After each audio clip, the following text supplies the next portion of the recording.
There's an invisible contract we all signed at birth, a promise. Every hour we work means longer days of freedom and security. It paved the road in your neighborhoods, and it added up to a country. But when crisis hit, Trump's government abandoned America. We asked what we could do for our country. They looked for what they could take. But there's a truth written in every history book. If you break the sacred contract, the people make a revolution. All across America, the essential people are demanding a new deal. Well, they call me the deal maker. Ed Markey's desk was thrown out in the hall by the State House bosses. Markey's bill is now the law. I'm Ed Markey. I'm running for Congress because I want to fight for the principles that I believe in. The bosses may tell me where to sit. No one tells me where to stand. My father was a union leader. He taught me, don't beg for your rights, organize and take them. So in January, I was the first senator to write to Trump. I warned him we needed a plan. I talked to the Democrats and the Republicans. I told them, we've got to save the fishermen. A month later, we had $300 million for our fishing industry. Trump wanted to cheap out, but I helped negotiate $600 a week for any American struggling to find their next gig. They thought the son of a milkman couldn't learn the rules. I made new ones. I don't need to get on the phone and talk to lobbyists to know what working people think. I get on the streets and I listen. I've got a question for 1 million people. Do you want to freeze the arms race? I put the deal on the table, but the people make it impossible to refuse. With 500 laws on the books, you think I'm going to stop now? They wish. Green New Congresswoman Deal. Alexandria Ocasio-Cortez and Senator Ed Markey introduced their Green New Deal to stop climate change and create millions of good jobs in the process. We got to absolutely crush Donald Trump in November. But if we're going to end this era of chaos, that won't be enough. We got to make sure President Biden signs the Green New Deal. We can't wait. You got to have folks in the United States Senate who are willing to stand up for working people. That's who Ed Markey is. I need Ed Markey in the United States Senate. We asked what we could do for our country. We went out. We did it. With all due respect, it's time to start asking what your country can do for you.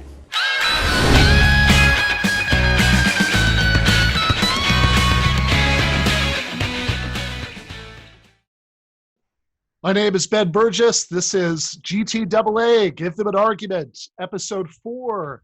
I'm going to be joined shortly by Nathan Robinson, who's the editor of Current Affairs magazine. We're going to be talking about several subjects, but we're going to be starting with an article that Nathan and I co-wrote for the new issue of Current Affairs called Educating Glenn Beck. And then after that, Yaron Brook from the Ayn Rand Institute is going to come on to do a debate with me about Rand's view that selfishness is a virtue. And then after that, we are going to have our friend and comrade and contributor, David Griscom, on to do another segment of his Outlaws and Revolutionaries.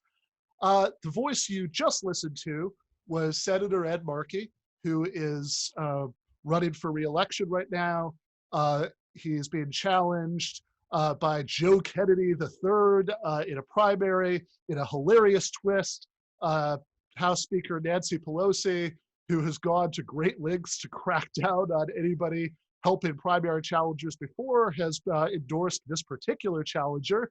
And she's used as her excuse the fact that in the ad you just watched, if you're watching this on YouTube, or just listened to if you listen to it on a podcast, Markey disrespected the legacy of the sacred Kennedys with that line about how, with all due respect, it's time to ask what your country can do for you. And I wanted to play this for a few reasons. Even though, look, if you look at Ed Markey's record, he's not Bernie Sanders, he's not AOC, he's not Rashida Tlaib, he's not Ilhan Omar, right? Like, for the most part, he has been on the leftish wing of, like regular centrist Democrats. He's taken a better turn lately as the Senate sponsor of the Green New Deal, along with AOC in the House. And of course, that's why he's being punished right now with having a Kennedy being run against him. So I wanted to play that at the beginning for at least 3 reasons. One is that I think it's important that if anybody is watching or listening to this from Massachusetts, that they vote for Markey. Even though he's not amazing politically, I think if you look at his record, there's lots of place that you could put legitimate critique of what he's done over the decades.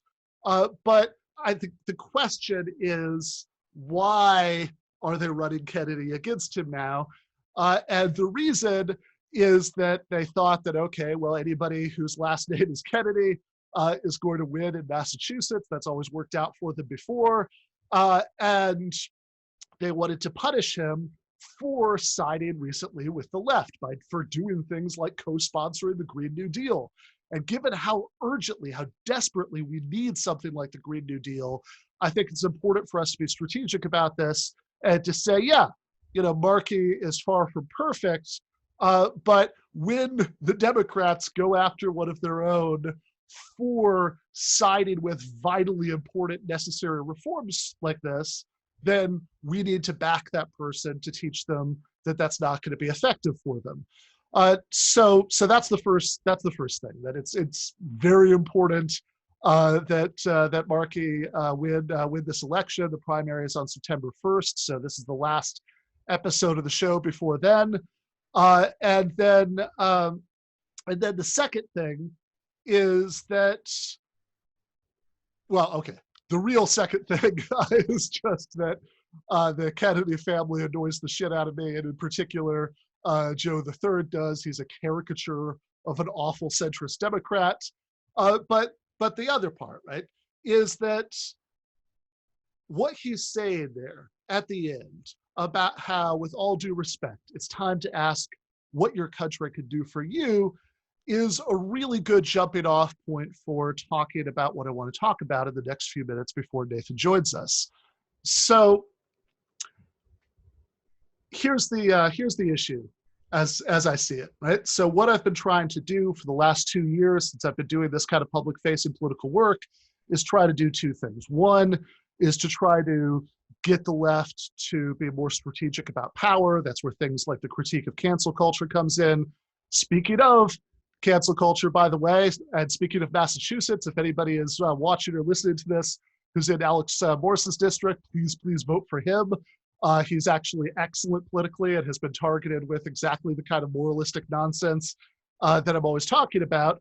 But as far as Markey goes, that brings us to the other half of what I've been trying to do for the last 2 years that I've been doing this work, which is to try to teach people to sharpen their argumentative abilities and to use those argumentative abilities to debunk the right and make simple, compelling arguments for basic left positions. And one of those basic left positions is about positive rights, is in other words, about what your country can do for you. The idea that, in fact, it's not the case, as the right wing says, that the only real rights are negative rights. The only real rights are rights against interference, that, oh, the state can't mess with you in some way in your exercise of your rights. That's the libertarian conception. To a great extent, that's the conservative conception, since libertarian rhetoric is a big part of standard American conservatism. And that's even the centrist conception. So it's the centrist conception that you can see all over the place in the way that centrists use words like access, right? Instead of talking about a right to healthcare, they talk about access to healthcare. Instead of talking about a right to education, they talk about access to education. And I think it's incredibly important that we just forthrightly make the case for social rights, for positive rights, not just rights from. Rights from are very important. Rights from censorship, rights from arbitrary imprisonment. Democratic socialists are all about those things. But we also care a lot about rights to healthcare, rights to education, rights to a decent standard of living, rights to a far greater degree of autonomy, both in the workplace and outside of it, than most people get under the capitalist system. And there are all kinds of reasons for that, but one of the clearest reasons for thinking that we have those kinds of rights too, is that the negative rights aren't that meaningful if people are powerless cogs in a machine that's run by other people and in the interests of other people, rather than being run by and for the vast majority of the population. And I'm not just talking about democratic rights, civic rights, rights to control over the polity. That would be things like the right to vote, but also the right to meaningfully politically participate, which you can't have if some people make 400 times as much money as other people and accordingly have absurdly more political influence than other people. That some people, if they call their senator's office, will be lucky to speak to a staffer, and other people, if they call their senator's office, get to speak to the senator, him or herself. And finally, and this is going to bring us to the debate that I'm going to have in the second part of the episode with Yaron Brook from the Ayn Rand Institute about selfishness and self-assertion and greatness. I think that there's a big mistake in how we often frame that issue, because very often we accept the enemy's framing that, oh, they're all about individualism and individual rights and individual greatness and individual assertion, and we're against all that stuff, right? You know, like we want to just dissolve that in some sort of collective goo, which is exactly backwards. Actually, one of the reasons that's so absolutely morally important to talk about positive rights, about social rights, about, in other words, what your country can do for you, is because that enables everybody to individually flourish. Like a couple of really smart German guys said in 1848 in their manifesto, the free development of each is conditioned by the free development of all. That, in other words, we don't have to choose between these things. It's not either we have some sort of collective action to make everybody's lives better, or we have room for individual assertion and individual greatness. Rather, we have far more room for individual assertion and individual greatness and individual flourishing in people's own life plans. That's John Rawls's phrase that he likes to use, leaving room for individual life plans from the theory of justice. If instead of some people having to work all day and being mentally exhausted and not wanting to do anything but go home and watch TV for a few hours before going to bed and starting it all over again, if we live in a society where everybody has their basic needs met, they have a certain amount of autonomy and mental stimulation, and ideally, as we technologically progress, instead of a few Silicon Valley ghouls reaping the rewards of that, while everybody else is lucky to get some sort of UBI bread ration, we spread out the rewards of that so everybody has more free time that they could use to pursue their own projects and their own possibilities. So again, if you take that seriously, if you take not just, okay, it's monstrously unjust that anybody dies because they're not getting basic preventative health care because they don't have insurance, since they're financially afraid to go to the hospital. That's disgusting. That shouldn't happen. That would be more than a good enough reason to reject this framework that's just about opportunity or access, and say that we care a lot about what your country can do for you. But it goes beyond that. It goes beyond that because if we're going to have a society where everybody can flourish to their full individual potential, then we don't want people in that healthcare example to be staying in jobs they hate because they're afraid of even being temporarily dislocated from their health insurance, or even marriages that aren't happy because they're afraid of losing their spousal health insurance. And we certainly don't want some people to have the potential to carry out projects that would allow them to flourish, and other people to just sweat and strive all the time just to pay their bills. If we care about human potential, not just human potential for people who happen through whatever combination of talent and genetic luck, what family they're born into, what kind of financial resources they have to be in a position to pursue those projects, but also the potential of all the other people who aren't.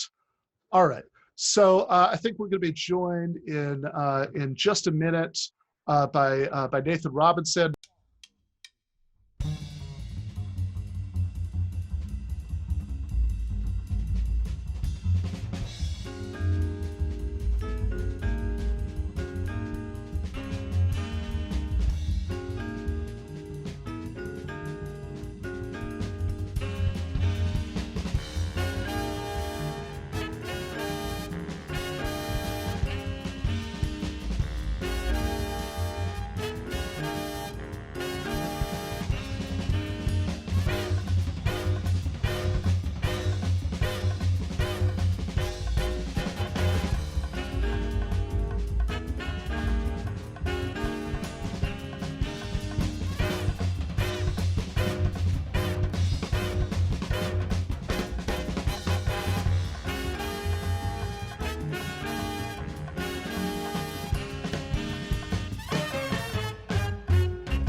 We are joined now by the one and only Nathan Robinson, editor. Hey, Ben.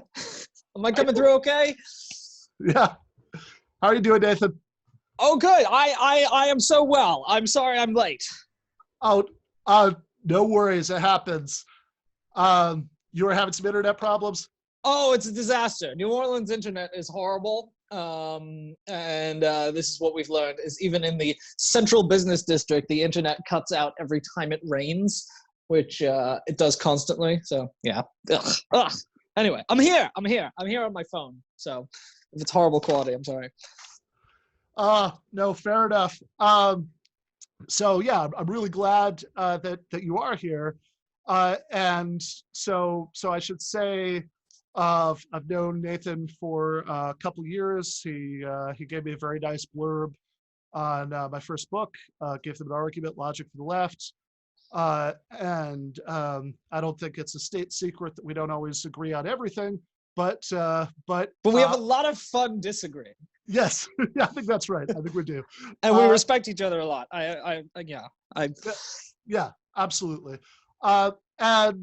And I've also been saying for years, right, that when I say that the left should, or some people on the left, right, should care more about getting the arguments right, that we should care more about like actually taking the time to debunk right-wing nonsense that might seem like obvious nonsense to us, but does convince a lot of people, and making the case for the sort of basic importance of what the left is advocating. Very few people do that as well as Nathan. I've been reading for years. This is kind of what has brought us together, right? Is that we have both spent our time with this shared conviction, this shared project of having the left take arguments more seriously and be rigorous, and even intra-left differences we hash out through actually trying to figure out, well, what do we really think? Why do we think it? Is this correct? Rather than is this the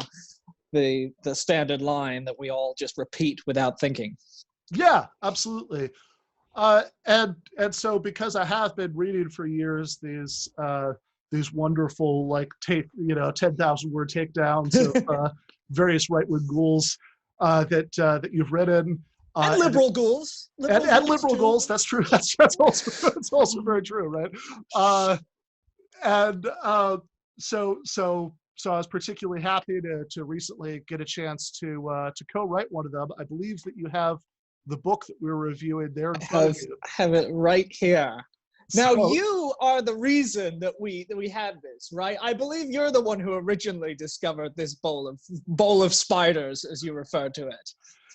Yeah, I had said, was getting up to about 100 people on the Patreon, and so I was kind of joking about doing some equivalent of like a food bucket challenge or something for getting up to that threshold, and then decided that I could do something much more gross than working through an actual food bucket, which would be reading every word of Arguing with Socialists. Arguing with Socialists by Glenn Beck. Glenn Beck. Yes. We should say in quotes. Yeah, by Glenn Beck, in the sense that if you crack open the book, it tells you that Glenn Beck is a registered trademark. But if you actually look inside there, it has, three ghostwriters plus 2 designers plus an illustrator. So a team of 6 people in addition to Glenn Beck working on the book. Yeah. So in the review, we kind of use Glenn Beck and Beck's writers interchangeably, but this was clearly a team effort. And it's a small thing, but it's worth dwelling on, because honestly, that's something I've thought about even just doing this podcast, that actually like making this happen and getting all the YouTube videos edited and the illustrations and everything else involves like the efforts of several people. Yeah. Right? And I have the same thing running a magazine, right? I mean, where everyone thinks that I run the magazine and the labor of other people gets hidden. And you really see how like the individual entrepreneur gets elevated, and all of the work that everyone is doing to maintain that the whole institution just sort of disappears from sight. So yes, it's a wonderful microcosm of how capitalism works, is that these people, Glenn Beck, I don't think probably wrote a single word of this book. No, like I expect it's probably not like Art of the Deal where Trump may or may not have read the book. Like I expect that he at least like sort of read through it to sign off on it. That'll be my best guess. But yeah, he even has the little on every page. It has a little approval sticker, right? Have you noticed it had in the little corners? It says approval by Glenn. Yeah, you usually don't see that in books, like the candidate approving the message at the end of an ad. Approved. Yeah, I endorse this message. Be interested to go through it and see if there are any pages that we left off the approval. But yeah, absolutely. Like thinking about how many people wrote Glenn Beck's book, thinking about it again, even how many people are involved in a magazine like Current Affairs that is because we live in an unjust world, like doesn't exactly have the circulation of the New York Times, but like how many people have to be involved in making that happen, or how many people are involved even getting a podcast off the ground every week really puts into perspective the worship of CEOs of corporations who rely on the labor of thousands of people as like unique job creators and innovators, as if Steve Jobs back in the day was just single-handedly tinkering in his workshop.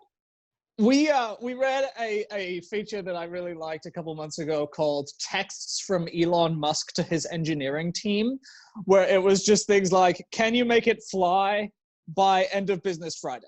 And it was just all these things where, Elon Musk talks about doing these things. Elon Musk is making this, and you're like, no, his engineers, he doesn't know anything. He's literally telling the engineers, can you make this? And then they have to work around the clock to make his dreams come true. Yeah, well, of course, Elon Musk is a particularly good example because oftentimes when he unveils things, they don't actually work. So the whole process is kind of reminiscent of like kind of the worst of a Soviet-style central planning system where it's like, comrade on drop-off says that you need to make this work by the party Congress, but comrade, it's impossible. Well, I don't know, find a way. Yeah. Capitalism is central planning. This is what we need. Yeah. Well, that's. It's just unjust central planning, as Lee Phillips. You put the into our review the citation of People's Republic of Walmart and the way that people like Beck overlook the extent to which giant, not just non-democratic bureaucracies already do all the economic planning. Exactly right. Somebody is going to be making decisions, right? There are going to be people in any economic system beyond the unit of like a couple of people tinkering their garage or something and bartering, right? There are going to be some people making decisions and other people carrying out those decisions. The real core question, as I've always seen it, is whether the decision makers have some sort of democratic accountability to everybody else. But of course, that's an issue that's given pretty short shrift in arguing with socialists. And I think one of the things that we realized very quickly is that despite the title, neither Beck nor anybody who wrote the book ever seems to have actually argued with the socialists. They don't seem to know what the arguments are. Don't you find that this, I mean, you know, I resent you for bringing this book into my life, but when I saw that you were reviewing it, I was kind of excited because I like arguing with people as you do, and I like engaging with the other side's case. But when I got a hold of this book, and just to say, we've got, in the latest Current Affairs, we have our review of this book written, and it's really, really fun because we imitate the graphic design of the book as well as the as well as reviewing it in a straightforward way. This book is really kind of paradoxical because on the one hand, it's dumber than you might think, but it's also more intelligent than you might think. Yeah, that's right. So I want to back up a little bit here to set this up.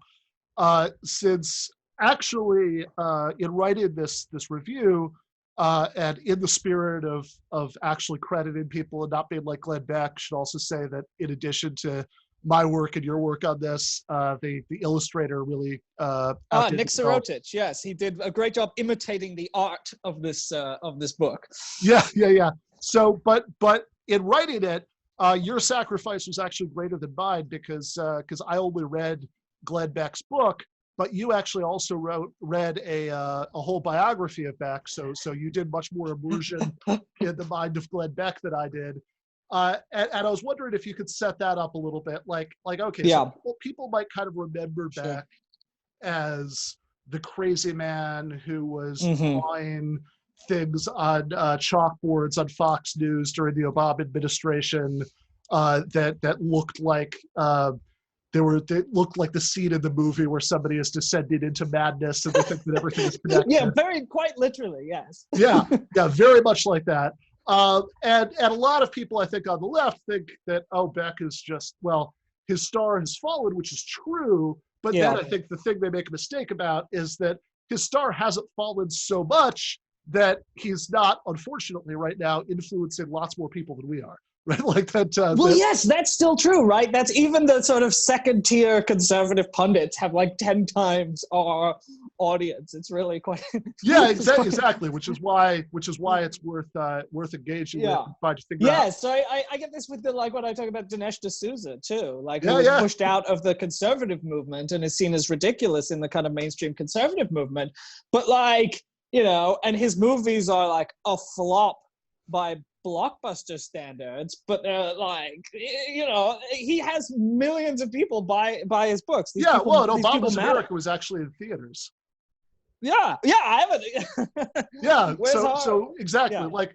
Unfortunately, compared to the category of the population that reads Jacobin or Current Affairs or watches movies that we like, that are about politics. Yes. Like a conservative whose star has fallen means a conservative who's still reaching an awful lot of people, and we should engage with. Yeah. But I just wondered if you could speak for a minute. Yeah. So on Glenn Beck's career, there's really this book called Common Nonsense. It was released during the sort of peak of Glenn Beck's career, and he was very interesting for a conservative pundit because he came out of the world of morning zoo radio.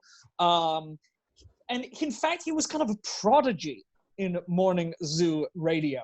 He was obsessed with Orson Welles as a child and the War of the Worlds, and even his company is named after Orson Welles' Mercury Theater. And I mean, the sort of craft of radio began to interest him a great deal. And he became, as like a teenager, the youngest morning zoo host in the country. And I mean, he really his radio career had real ups and downs because he had a drug problem, but he was. I think it's worth noting that he had some kind of mastery of the craft of creating compelling. I mean, not the sort of radio that I would ever listen to, but the sort of radio that consists of like sexist humor and parody songs and funny voices and all of that stuff, and using all the bells and whistles. Yeah, it's entertaining, which is an important point, right? Because yes, Beck has always known how to put on a good show. He's an entertainer, like the president. Yeah, exactly, right.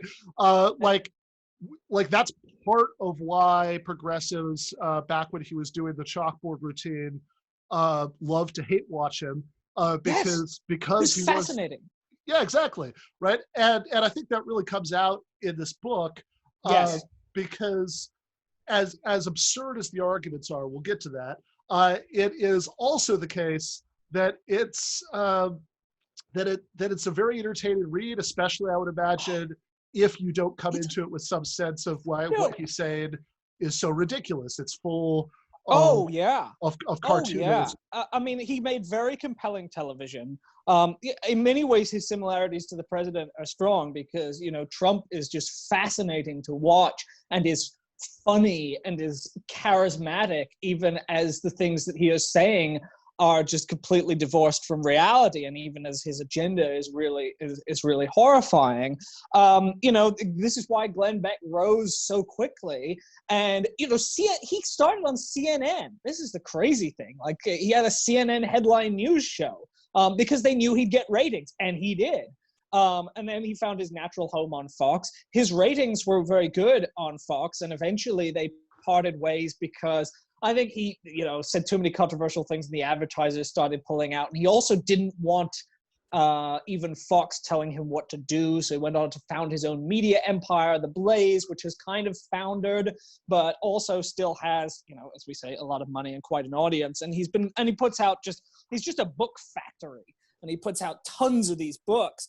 And the thing that struck me and why I wanted to, when I got it, I really wanted to review it with you, is that, like, it is unique in that it does kind of some of what we do at Current Affairs, where it combines visual design with arguments. And so he has all this pseudo argumentation. It's set up like it's a school notebook or a textbook with all these like discussion questions and all these little sidebars and pop quizzes and cartoons. And he just throws everything in, and it's actually a fascinating product. And from a design perspective, it's incredibly well designed and well put together. Yeah, it's set up kind of as a imitation of like a middle school social studies kind of textbook. That's basically what it looks like, but it's a much more irreverent version of that. So the textbook layout makes it look very accessible. The humor, even though a lot of it is the humor sort of. So a lot of it is about, these kind of racist caricatures and things like that, but also, indeed. Also a lot of the humor, even when it's kind of groan-worthy dad jokes, is the sort of thing that puts people at ease. And so I think there's a lot that could be learned from it just as propaganda. Yeah. And I think it's also worth noting that the mainstream media and liberals have been very credulous about Beck. That obviously, yes, yeah, that's such an important point, and one that we bring up in the review is that from CNN giving Beck a spot as like a mainstream commentator to what happened a couple of years ago in 2016, where Beck did this kind of very brief attempt to give himself this publicity makeover. In which he said, I'm the new Glenn Beck, I'm reformed, I'm no longer the crazy chalkboard guy, I want everyone to love each other, I believe in just reason and dialogue and bipartisanship. And they swallowed it hook, line, and sinker. And there were all these profiles going like the new reformed Glenn Beck. He's reflected on the damage he's done. Samantha Bee had him on and they both wore Christmas sweaters and they had cups of tea and they talked about how they both didn't like Trump. But clearly that didn't make much money for him because he immediately reverted into, like, his coronavirus stuff has been really it has been fully like, as many people need to die as to keep the economy going as necessary. And this book, of course, just traffics in vicious anti-socialist stereotypes and has no interest whatsoever in taking the arguments actually seriously. And it's just a pure piece of propaganda for the worst kind of laissez-faire capitalism and the dismantling of the welfare state. Yeah, he's really reverted to vintage Beck in this book. Right? Yeah. He's come all the way back around. And I think that it's I think this is worth noting. I mean, obviously the Samantha Bee thing says something about how the strange hunger among liberals for somebody they can think of as a reasonable reactionary. The search for the reasonable conservative continues. Yeah, exactly, right. Like, there's a reason that for about like 5 years before John McCain ran for president in 2008 and everything suddenly reversed, he was like Jon Stewart's favorite guest on The Daily Show, right? He loved John McCain. And even somebody like Beck, right? I mean, like, there's no reason he couldn't just join the parade of Republican ghouls from the Bush administration and that era who have been accepted with open arms into the anti-Trump resistance, except that he kind of stuck a toe in those waters, realized that there wasn't as big an audience for it as he hoped there would be, and just went back to his usual bullshit.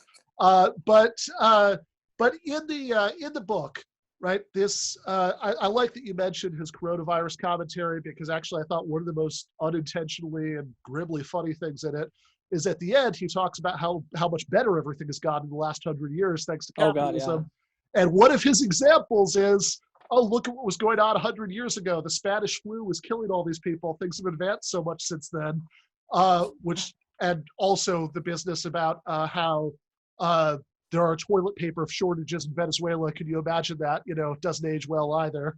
But in general, what you get from this book is a couple things, right? So one of them is a lot of not wanting to make distinctions between liberals and socialists. Right. So he'll use a lot of phrases like progressives and socialists say X, right? Progressives and socialists what Y. And so, in fact, one of the people on the cover of the book, I believe, is Elizabeth Warren, right? Who famously described herself as capitalist to her bones, but she's somehow on the cover of a book called Argue with Socialists. And this isn't, of course, look, this is like standard right-wing stuff, not to make a lot of distinctions among people who disagree with them. This is particularly standard Glenn Beck stuff, right? Back in the chalkboard era, he was literally arguing that there was a lines from like the Obama administration to the Weather Underground, right? So he certainly wasn't making a lot of distinctions between shades of opinion to his left. But I think the reason it maybe matters as far as the arguments in the book is that he doesn't really have a lot that he could say to explain, for example, why the healthcare policy that socialists actually want, which is single payer, would be bad. So instead, he spends a lot of time in a book called Argue with Socialists explaining why Obamacare is bad. Right. And if he'd ever actually argued with the socialists, the first thing they would tell him is, yeah, we hate that, right? Like, you know, this is not all what we want. Yes. And I want to, because your audience might wonder, and I think every time I write about a horrible conservative, if I get too quickly into why they're wrong and stupid, my audience and your audience probably goes, well, of course they're wrong and stupid. Oh, you're shocked that they misrepresent. I think one of the things that we dwell on in the review, and again, that is the subject of your give them an argument, you know, why you actually have to respond to this stuff, why it's worth going through and pointing out these distinctions, is I do want to emphasize again how well put together even the arguments, even though they're wrong, they're very well organized, right? They're very like, let's go through the environmental policies. Let's go through the Green New Deal. He has like a long section about modern monetary theory. And even though for most of the book, he is quite literally arguing with straw socialists, right? They make up these little cartoon imaginary he has socialists. these fake Twitter handles that are things like Rashida Resistance, or my and you personal mentioned favorite, Clay Guevara, yes, who is Clay literally like Guevara. a stone, like a made up. Yeah, I mean, at that point, you might as well just call this fictional Twitter user Strawman Socialist 1917. Although I will say, the one called Professor Tweed does not look completely unlike you. I'm not saying he looks exactly like you, but I'm saying that Professor Tweed, you know, but he doesn't use any real quotes, right? He makes up what he thinks Mr. Professor Tweed would say if he were here, which he isn't. You know, but then at the same time, they've got footnotes in some of it. Like the MMT section does have some quotes, but for the most part, the only socialists you hear from are like, you know, a quote from AOC here and there. Yeah, the quotes that you see from socialists all have very much the feel to them of probably not even one of the people who's listed on in the inside of the book, but like an intern or somebody who's working for one of these people, being given an assignment like, oh, we're going to talk in this part about privacy and government power. Find a quote to like illustrate this, right? Find a quote from a socialist saying that they want Green New Deal so we can like open up the environmental thing, because the arguments themselves always have kind of a tenuous relationship to the quotes. The quotes are there to set them up. And I guess at some point they decided that if they only had like fake tweets from cartoon socialists, then it would be too disconnected from what the opponents they're supposedly arguing about would say. But yeah, I like that you raised this question about why it is that, like, okay, because it's a very natural response. Say, look, yeah, Glenn Beck is a lunatic. We all know this. Why are you even wasting your time on this? And I think that a key part of the response is, yeah, we know that, right? But the point isn't to convince people who are already leftists or socialists. The point is to give people who already agree with us the tools with which they can argue with people who don't, right? Or ideally, of course, if we could get them to read current affairs, get the people who might be marks, you know, for what Beck is doing to read it. But at the very least, that if we could get people on our side to have a better sense of how to respond to this argument, then indirectly, right, we can address all the people who are a legion who are persuadable by this stuff. And I think that, like, one of those things that we're talking about, this like constant conflation of what liberals say with what socialists say, is really important, because I think one of the things that reveals when you start thinking about it is that oftentimes Beck's writers, like, don't really have a lot they could say about the things that socialists actually advocate. So just a couple quick examples.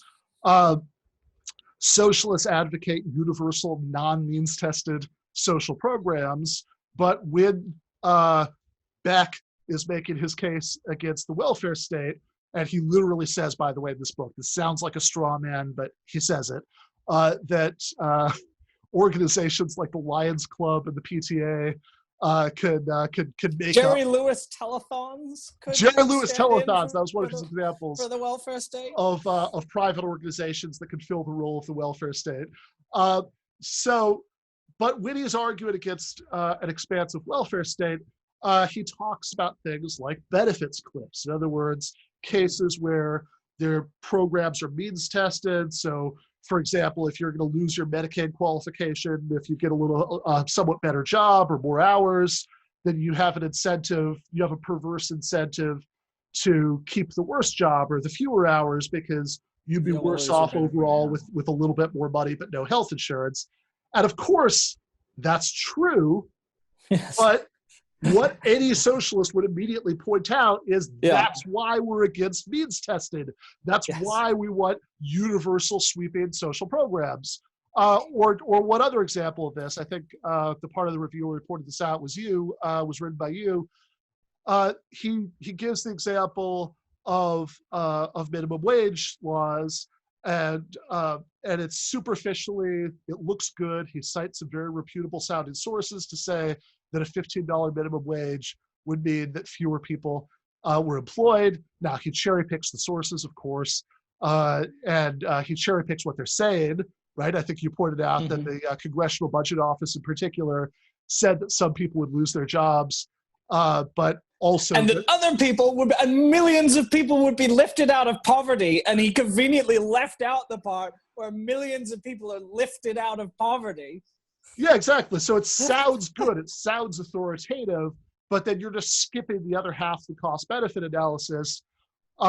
You're also skipping the studies that say that that's not even true about jobs. But even if it is true about jobs, as you point out, like a $15 minimum wage is, even in terms of short-term reforms within the existing system, not the only thing that socialists want to have happen. Right, right. And I think one point that needs to be made here is that notice that the things you've just said do not mean that there are factually false claims in the book. And this is what's, I think, really important, why I like your emphasis on argument so much. Because it is, in fact, the case that the study that he cites says what he says it says, right? It is, in fact, the case that there are perverse incentives with means testing, so that if your income goes up, you lose your benefits, so you might not want more income, so you might work less hard, whatever. Those things are not so. Oftentimes conservatives who emphasize, quote, facts, they say, but look, all of this is facts. Disprove a single thing that I've said. Dinesh D'Souza often does this. He says, you can't disprove a single, I dare you to find a single false statement in the book. You say conservatives lie all the time. I haven't said a single thing that's false. And I think one crucial thing, and the reason that arguments are so important, is because what people don't recognize is you can lie with facts. You can lie with facts, and it seems paradoxical to lie with facts. A fact is a thing that is true. A lie is a thing that is false. How can you lie with facts? And the reason is you can lie with facts because of the arguments that you use them in the service of. And, you know, as you say, you leave the inconvenient fact out. You select, cherry picking is not, when you cherry pick, you haven't said anything that is actually untrue. I'm doing a climate change denial book right now, and it's interesting because it's the same thing where they don't say things that are false. They point to like a Pacific island that has gained landmass rather than lost landmass, and they go, some Pacific islands are actually gaining landmass. Or they say like a glacier, this glacier has actually grown, not glaciers overall, but they pick a glacier, and it's true. So you can go through and you might say like everything in this book is true, right? Could be. Yeah, no, absolutely. And that's why, right. So just to kind of spell out the thought there, it's important because if all you're saying is they're cherry picking, which is true, then you haven't quite gotten where you want to go in terms of showing what's wrong with it. Because of course there are always, for all practical purposes, infinitely more facts you could talk about than you actually will talk about when presenting a case, right? So you need to show that the facts being left out are relevant somehow. And to show why they're relevant, you need to be able to show that even if what they're saying is true, what they're getting out of it doesn't follow, right? Like, in other words, that, it could be true that some of the islands are gaining landmass, but here's how that could be true without it being true that global climate change isn't a serious problem, even because of the landmass issue. It could be true that some people would lose their jobs with a higher minimum wage, but it wouldn't be true that that would be a net loss for the working poor, or even necessarily that would mean a net increase in unemployment because we also want federal jobs programs. Well, yes. Oh, a really important point on the minimum wage that I always cite is that, we are socialists, right? And the argument that raising the minimum wage causes job loss is premised on the maintenance of capitalism, right? Why does raising the minimum wage threaten to shed jobs? The argument that conservatives make is they always say, well, if you raise the minimum wage, I, the business owner who wants to preserve my profits, will make my employees work twice as much and I will fire a bunch of people. And you say, well, and therefore, raising the minimum wage will increase unemployment. And that might be factually true. But the important thing is it's premised on the maintenance of that relationship between capitalist and laborer, where we have a system where the wealth is in the hands of the people who are their only interest. They operate on a sociopathic profit maximizing logic, and so they are willing to destroy people's livelihoods rather than eat into their own profits. That's the underlying premise of the argument that factually a minimum wage raise would raise unemployment. And socialists would respond by saying, well, this is one reason why reforms that take place under capitalism are actually very limited in what you can get out of them. Just by raising the minimum wage and maintaining that division of who has power and control is ultimately limited for precisely the reason you've just pointed out. Yeah, absolutely. And in fact, we can, I think this is true for a lot of the things that we point out about capitalism, that the incentives that conservatives love to point out, that, if you impose this or that reform, capitalists, in order to preserve their profit margins, have an incentive to compensate for that by screwing people over somewhere else to make up for having to screw them over less over here. And of course, that is a great reason in itself to have a problem with capitalism.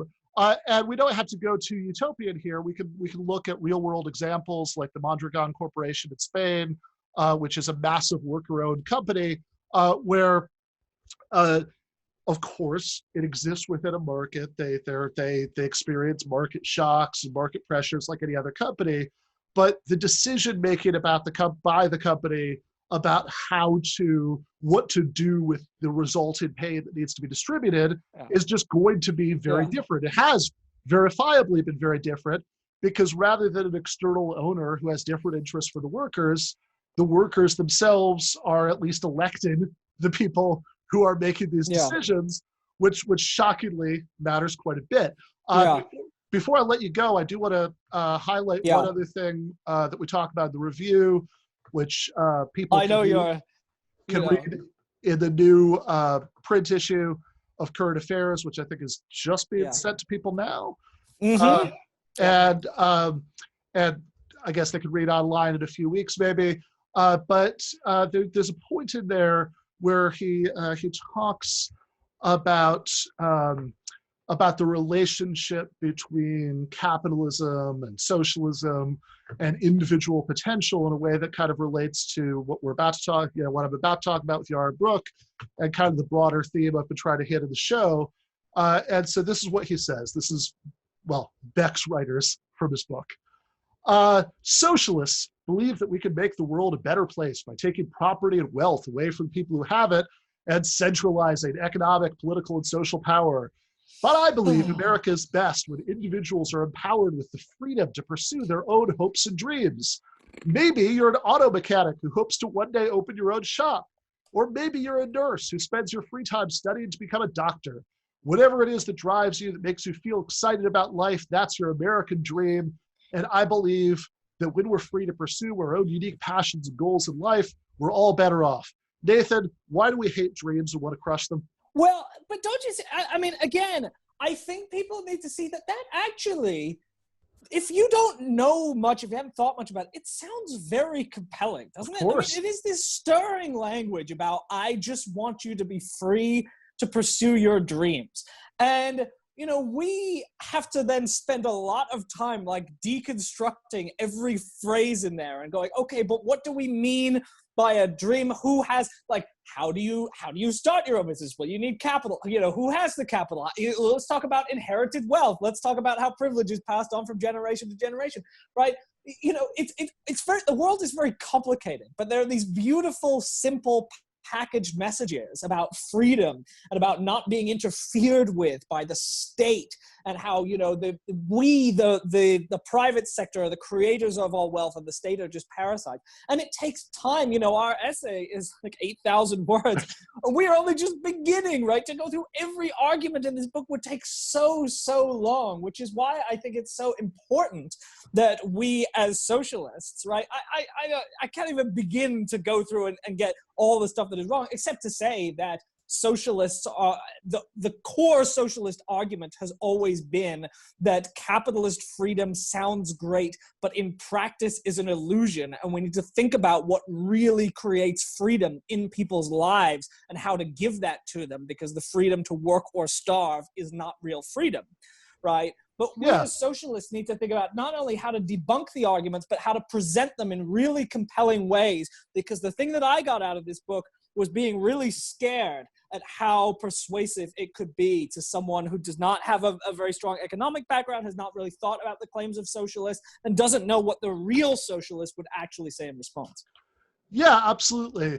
And I guess also, like, really quickly, a point that we make in the review is, that nurse who wants to become a doctor, hey, do you think she's going to have a better chance of becoming a doctor if higher education is tuition free, or if she has to go into debt to get it? That seems pretty straightforward. Yeah. And the auto mechanic would start up his own place. I think that there could be there in that example some conflict between different conceptions of freedom, but I guess the real question is the point, right? Like, how is this shop going to be organized, right? Because if it's going to be organized as a cooperative, we love that, right? Yeah. But if your dream is like the mechanic who dreams of one day exploiting other people, like, one day I'll be the person. Yeah, I want to be the boss who can just tell everybody else what to do and pressure them to come in on their days off and all that stuff. Then, maybe that dream we wouldn't sign off on, because if your dream is to be Stalin and to like oppress other people, that's not necessarily a great dream that is valuable to us. But if what we're talking about is having as many people as possible get to live up to their full potential, that we're all about. Yes. Well, agreed. What a beautiful note to end on. Right. Good luck with the Yaron Brook. I'm excited to watch that. All right. Don't let him get away with anything. Okay, I'll do my best. Thank you so much for coming on, Nathan. All right, so nice to talk to you, Ben. Always great. I hope everyone reads this review. We had fun writing it. Thank you. Bye.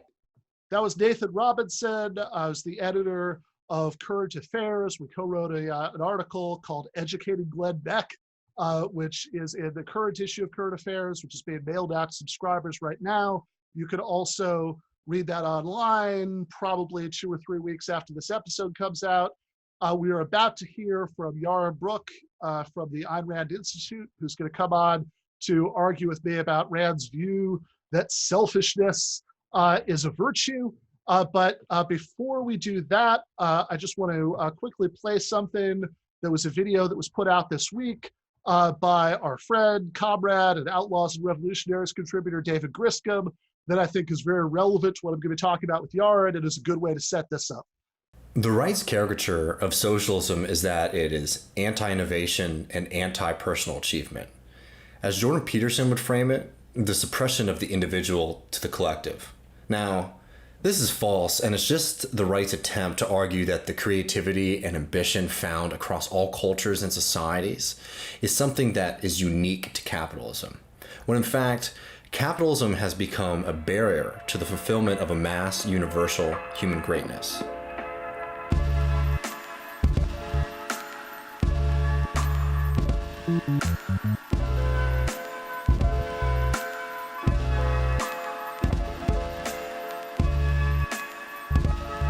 The The right believes that people's economic and social circumstances are determined by their effort or their genius or their merit.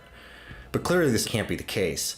Do you really believe the average CEO is working 400 times harder than the average worker? Because that's how much more they're making. Or take, for example, somebody like Jeff Bezos, who nearly doubled his wealth in the past 6 months. Did he double his effort during COVID?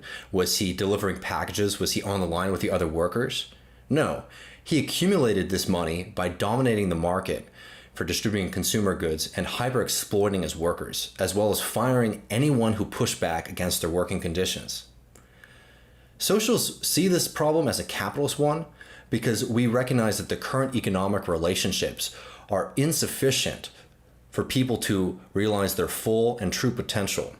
Why is that? It's because capitalism creates artificial barriers to achieving greatness.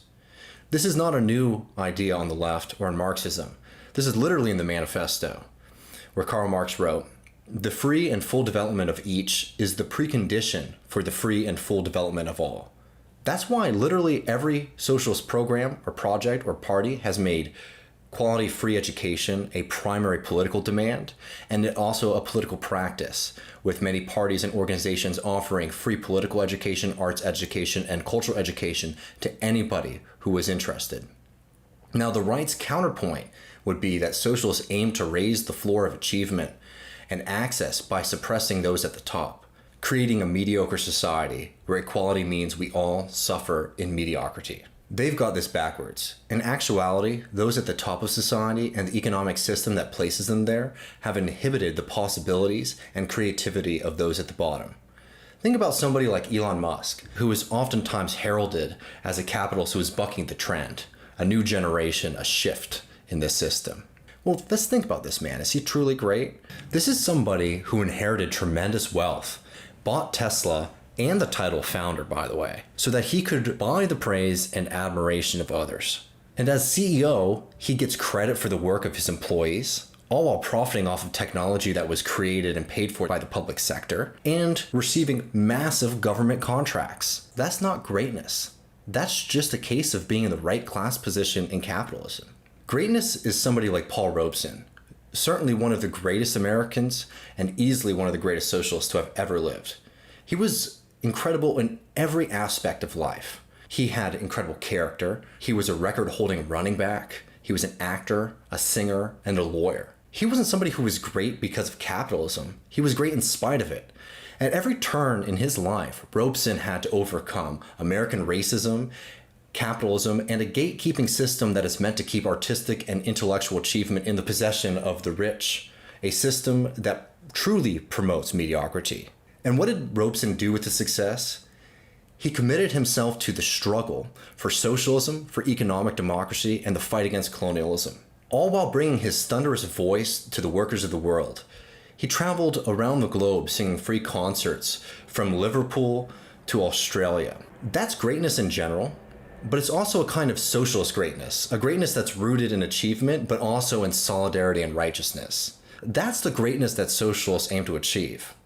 But socialists don't think that we all need to struggle as tremendously as Robeson did.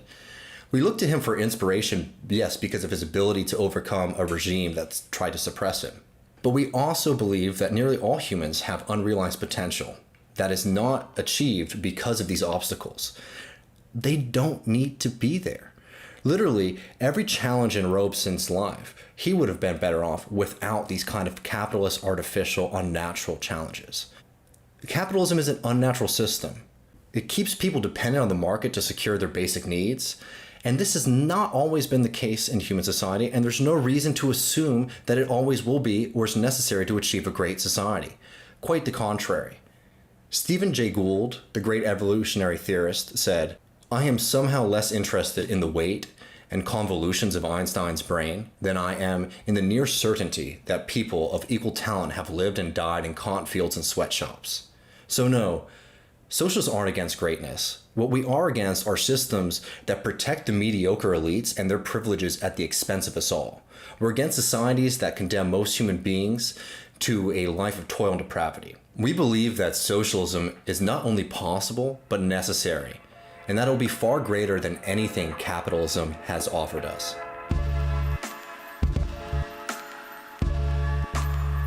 All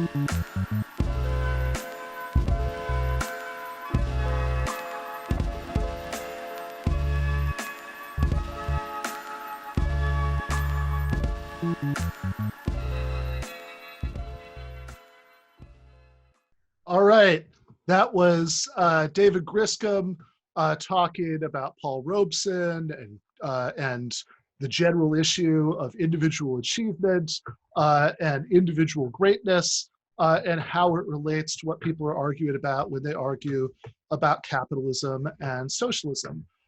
So we should be joined very shortly by Yaron Brook from the Ayn Rand Institute, who's going to make the argument that selfishness is a virtue, that socialism is bad, that socialists are bad because we're collectivists, we're altruists, right? We think that people should care about other people, even when it's at the expense of our own success. Okay, it looks like Yaron is here, but we have Yaron with us. So I'm excited about the discussion. How are you doing today, Yaron? You got to unmute yourself. There we go. All right. You can see me now? I can see you now. How are you doing, Yaron? I'm good. You were told not to let me get away with anything, so I expect no less of you. And I expect that of you. So I watched you do another conversation about the same subject with our mutual friend Gene Epstein at the Soho Forum in New York. And I found it interesting enough that that I wanted to invite you on to talk about it today. I think maybe in that conversation there was more time spent on the semantic issue, right, about how to define some of the terms that I would like, because I think there is something to be said about that. But I think there's also a way that can be kind of bracketed, and we could talk about like, here's one way of using the term, here's another way of using the term. That's great. Now, what's actually true about selfishness in either of these senses? I'm hoping we can get into that. But first, do you want to say who you are just for a minute? Sure. My name is Yaron Brook. I used to be the CEO of the Ayn Rand Institute. I am now the chairman of the board. I also host the Yaron Brook Show on YouTube and a podcast. So I don't know that any of your viewers will like anything I say, but if you do, come over there and subscribe. I cover a lot of different topics from the perspective of objectivism, which is Ayn Rand's philosophy. And let me just say, you'll have to invite me back sometime to debate that video we just saw. Which I would love that. Right? Worse than abhorrent, right? Dishonest to the core. So I would love to debate every aspect of it. I certainly don't think so, right? I know you don't. That's right. Everything he says in there, but yeah, absolutely, there is an invitation to come back in the future to get into anything that's covered in the video that we don't talk about today. Maybe if Dave Griscom would like to talk to you about that, I certainly would, right? So regardless of whether he does or not, you certainly have that invitation. But the reason I debate socialists often, and I think it's an important debate to have. You guys have a large audience of young people, and I think exposing them to the real differences in ideas, rather than Glenn Beck, who I think is not a great defender of individualism or freedom for that matter, or capitalism. I think this debate is more interesting. Yeah. Look, I mean, I think Beck is worth arguing with because lots of people are listening to what he's saying. And I'm sure you think that socialists are worth arguing with for similar reasons, if nothing else. Yep. But the reason that I wanted to introduce this topic by talking about that is because that sets up how I would certainly see this issue about selfishness and self-assertion and individual greatness, right? That it's not that pursuit of individual excellence is a bad thing, but I do think that there's a real difference about whether all of morality is about pursuit of individual excellence, and whether Rand's view about this is right. but I don't want to anticipate too much of what you're going to say. So why don't we just take the next few minutes? Like, part of the value of what I'm trying to add here with this show is that I don't just want to talk to people I agree with, right? I also want to talk to people who I vehemently disagree with, right? I think you just said everything David Griscom said was abhorrent, right? So so let's do that, right? So why don't you just take a few minutes to lay out Rand's view about selfishness and why you think that's right and how you think that's different from how people like me might be getting this wrong. Sure, and I don't know what you're getting about self-interest or selfishness. Let's just say I'll present my view, and then you can present yours, and then we'll have a discussion about it. Look, I think that human beings, and I'm going to go pretty basic, and then expand. I'm going to go to the foundation of morality, I think, which is fundamentally a choice that every individual faces about whether he wants to live or not to live. And this goes to the very nature of being human. We're not born with the knowledge of how to live well, how to survive even. We don't know how to hunt.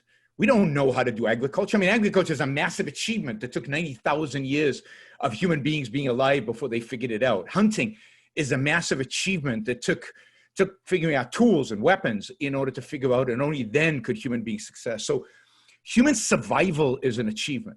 And every one of us has to, in a sense, achieve that in our own lives. And to do that, we need to discover the knowledge necessary in order to survive, to thrive, to achieve, to be somebody, to live with a capital L, to be successful at living. And that, I think, is what morality should teach us. So in my view is morality should be about, and this kind of goes back to Aristotle's view of morality. Morality should be about the values and virtues that we all should adapt, the universal values and virtues that apply to every human being, that are necessary in order for human beings, A, to survive, and B, to thrive, to just be successful at living as a human being. And it's important here to recognize what does it mean as a human being. What makes human beings unique? What makes human beings different than other animals? Well, one is we have the capacity to choose. We have free will, which other animals don't. They're automatized. They're born with the knowledge of how to live. It's all automatic. They don't get to choose. But what to choose, how to choose, that is the key. And what makes us human is the fact that we have this capacity, our reason, our ability to think rationally, to make choices. So if I am pursuing my life, if I want to live the best life I can live, if I want to live a great life, if I want to live the best life available to me, then I need to live based on my own nature. And my own nature is, as Aristotle again put it, as a rational being, as a thinking being, as a reasoning being. Therefore, for egoists, for somebody interested in their own life, making the most of it, the most important thing to do is be rational, use reason, think, and use reason to choose the values that are necessary to live a good life. And while there are certain universal values that I think apply to all of us, the specific values are going to differ. We're going to have different approaches to what to do in life in order to achieve our personal greatness or to live that full, complete, whole life that is possible to us. Other things that I think are necessary, and this goes to some of the political issues that revolve on socialism. One of the necessary things for human beings to I think be successful in life is to be productive. It's to produce something. Whether it's art or whether it's a product or whether it's anything. You have to be able to take care of your material well-being yourself. You have to be able to. Today, in a modern sense, we'd say earn a living. In a more ancient sense, put the food on the table. You have to be able to do that to gain the kind of self-esteem that I think allows you to live a whole, complete, successful life as a human being. So I think that is the foundation, if you will, for the idea of self-interest. We can call it egoism. We can call it selfishness. I really don't want to get caught up on the word. I want to get caught up in this idea that the purpose of morality should be to provide us with universal principles to live the best damn life we can live, right? You only live, hopefully we agree on this, you only live once. I don't know if you're Buddhist or not. And there's no afterlife. I don't know if you're Christian or not. So I don't believe in an afterlife. I don't believe you live more than once. Make the most of the one life that you have. And morality should be a tool, a guide for how to do that. And then we can argue about what are the particular virtues and values that are necessary in order to achieve a good life. But that to me is secondary to the first idea that the purpose of living is to live well. All right. I mean, I think that's enough for you to comment, and I'm sure we'll have For sure. Okay. Yeah, I just didn't want to cut you off. You're still going. Yeah, look, so I think the part of that seems right to me is, of course, well, okay, first of all, I agree with you about the reincarnation and afterlife issues. I think that we do just have one life to live. We all do, right? Which is why I think that it's important that everybody get a chance to live up to their full potential. And when we talk about selfishness, right? If what we mean by that is having regard for yourself, thinking maybe you even have a certain duty to yourself, that you're trying to advance your own potential, then no, selfishness isn't bad.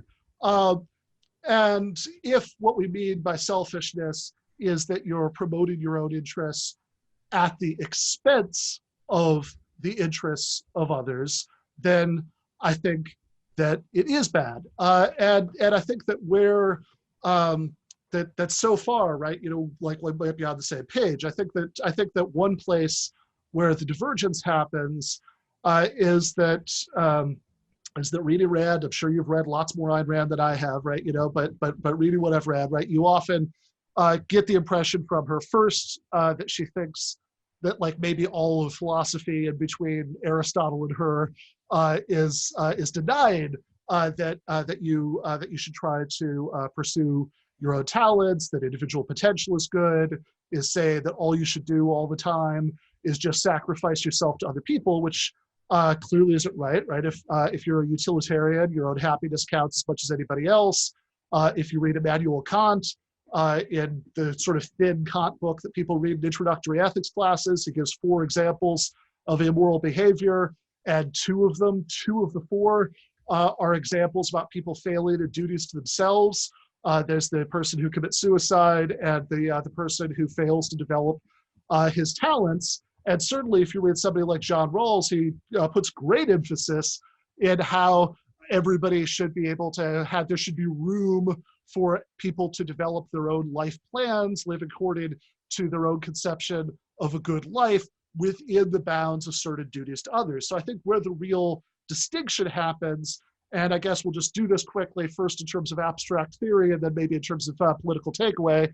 In terms of abstract theory, I think the real distinction is whether the difference between just pursuing your own flourishing and pursuing your own flourishing at the expense of other people is a meaningful distinction in the first place, right? So I think what Rand seems to think, from what I'm getting from you now and what I got out of your debate with Gene Epstein, I think you think, is that that's not really a distinction at all. That like really, if you are harming the interests of other people, if you're getting in the way of flourishing the other people, you're really not fulfilling your own potential, or you're really not advancing your own interests. That the interests of rational people, I think Rand says, can't conflict. And if that's your view, then I certainly disagree. I think that like to go to Aristotle, I think that Aristotle was able to flourish to a great extent, to spend his time thinking about science and philosophy and developing his intellectual potential, and was probably a very happy person, despite the fact that he was freed up to do that by the labor of slaves. And I have no particular reason to think, given the values of the society that he lived in, that he ever lost a single night's sleep in his entire life over his participation in the institution of slavery. So I think it is possible for people's interests to conflict. And at that point, you don't have to completely sacrifice yourself. You don't have to negate yourself to the point of this sort of pure altruism that maybe describes some threads of some extreme religious views, certainly doesn't describe much of anything else in the history of philosophy. But you do have to sometimes balance your own interests against the interests of other people. And really quickly on the political takeaways, I think that where this matters politically is, okay, if we think it's important, it's valuable that everybody gets to live up to their full potential, then I don't want some people to fail to live up to their full potential because, for example, they were born into poverty, so they have fewer opportunities than other people do, so they have to work some mind-numbing job where they never get the chance to develop their intellectual or artistic or whatever other kinds of potential they might have had in a different kind of society. I don't want some people to spend all day giving orders and some people to spend all day taking orders. I would prefer that people have democratic rights within a workplace, like a worker cooperative, and on a more mundane level in terms of things that might happen in a much more short-term way. I don't want anybody, for example, not writing that novel they've always wanted to write, not starting up, that project they always wanted to start up because they couldn't, because they have to work all the time to support their family. They're worried that if they lose their job, they're going to lose their private employer health insurance. That seems like a huge problem for human potential. So I think the two differences between us, as I read them, you can correct me, are one, whether you can have conflicts between people's flourishing, at which point you have to balance your own interests against the interests of other people, and two, whether capitalism actually serves everybody's flourishing, or whether changing that system in both immediate reformist ways, like giving everybody healthcare, giving everybody free higher education. So if you need to go back to school so you can start to live up to that potential that you currently can't live up to, you could do that, would actually allow far more people to live up to their full human potential. So the challenge here is, you're taking on here, you're moving us from morality to politics, and there's just no time to cover everything that you just covered. But let me try to cover a few things. I mean, first of all, you're saying that you agree with me on individual success or individuals living their own life, but you switch your frame of reference constantly. My frame of reference is the individual's pursuit of happiness, right? Now, we can talk about other individuals. We can talk about society. We can talk about the world, but that is a different frame of reference. My frame of reference is my life, achieving the best for my life, and everybody out there achieving the best for their lives, right? So you start with what are the premises that are necessary for me to achieve my success in my life, and then you generalize. You don't start with a duty to maximize social well-being as a utilitarian, as maximize the most happiness to most people, or however you want to phrase it. You don't start with a duty to others, and then you say, within that duty, it's okay for you to achieve whatever you can achieve once you've achieved the duty to others. I'm rejecting that whole approach to morality, that whole approach to ethics. I'm saying, whatever turns out to be my relationship to you, and my commitment to you, and my obligation to you, I hate the word duty, so I'm not going to use it, my commitment to you, has to come from my commitment to myself. That is, the starting point is, what is the life that I live? I've got this one shot at it. Where does this responsibility that I have to other people come from? It doesn't come from God, because neither of us, I think, believe in God. It doesn't come from something ingrained in us, because clearly some of us don't have that ingrained categorical imperative. I don't anyway. As a duty to start with a duty to others, and only then. And of course, you do this with all the philosophers. There indeed is no philosopher, including Kant, particularly Kant, who advocates for the framework to be what's good for me. He says, yes, you should try to achieve whatever you can within a context of duties to others. But he believes in both. But the thing that you have obligations to yourself and obligations to the others. If you're not developing your talents, you're not following the categorical imperative. The thing that frames it, the categorical imperatives that frame it, are duties for others. I mean, Christianity does the same thing. I'm sorry. Let me just finish. Okay, I'll let you finish your point. I mean, Christianity does the same thing, right? It says, oh no, you should live the best life that you can live after you use Jesus Christ as a model for your life, right? So you set up altruism, you set up self-sacrifice, you set up the negation of self as the standard. And of course, Augustin Comte is the only one who's honest enough to actually say it when he says, if you even think about how you're going to benefit from helping somebody else, the joy, the emotional satisfaction from it, then it doesn't count as morality. He is the one that's actually honest about it, but philosophers generally. But look, I don't want to get into debate because I'm not going to win that debate because, I'm not a philosopher. I'm not a student of philosophy about what other philosophers said. I'm here to say what Ayn Rand to represent a positive view, not a negative view. Yeah, I think you're wrong about Kant, but I'm not going to quote you.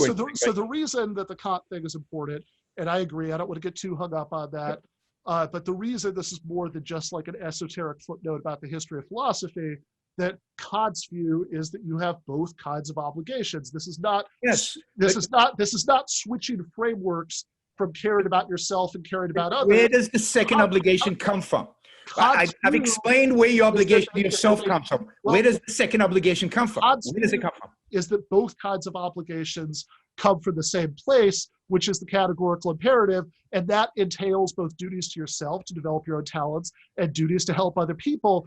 And again, the reason that's not just an esoteric footnote about what Kant thinks is that this is the view that actually people who disagree with Rand have, not Rand's straw man of perfect altruism. I agree with you. The point is this. Who think that you should always sacrifice yourself and only act for the sake of others. But the actual view that people who disagree with Rand have is that, sure, you should care about developing your own talents. You should care about yourself. That's important. It's also important that you care about other people and helping them develop to their full potential.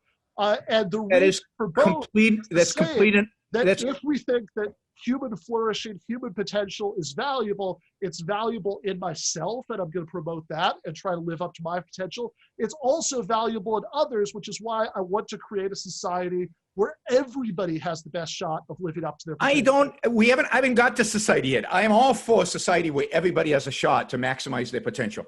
Absolutely. We disagree on what that society looks like. I've lived in a society like yours. I've experienced it. I know what kind of potential. Are you calling Israel the society like mine? I'm calling it Israel in pre-1977, and I'm calling the kibbutz very much the society that you would have loved, that you advocate for, and I would consider it a horrible life. It's one of the reasons I left, one of the many reasons I left, and one of the reasons when I experienced the kibbutz, I knew firsthand, the extent to which socialism didn't do what you claim it does. It does the exact opposite. But I don't want to get there yet, right? I'm happy to go on and debate socialism at some point. I'm much more interested in this debate. The point is that, yes, everybody says we want both. We want you to sacrifice other people, and we want you to live a good, flourishing life. But in any decision where the two are in competition, we know what is elevated above the other. We know what we as a society, we know what we as a culture view as important. What we as a culture and view as a society view as important is how we act, is the sacrifice we do to other people, the saints that we have. And saints, I include secular saints. The people we elevate as moral heroes are always the people who have a horrible life, but have lived for the sake of other people. Happy people, flourishing people, successful people, people who've lived well, that have experienced life to the fullest, have experienced life to the most, never make it to moral sainthood, not in your socialist mythology, not in Christian mythology, and not in popular culture mythology. Now, let me get back a second. Let me get back to the conflict of interest. I'm not interested in sainthood, right? But if you want to ask me, sainthood is the standard for what we consider the moral ideal. It's a standard for what we consider the moral ideal, and therefore what we're striving towards. Is certainly somebody who I admire. Who do you admire? Would be Paul Robeson, who's an example of somebody. But Paul Robeson, you admired him because he suffered. You admired him because he struggled, not because he was happy and successful.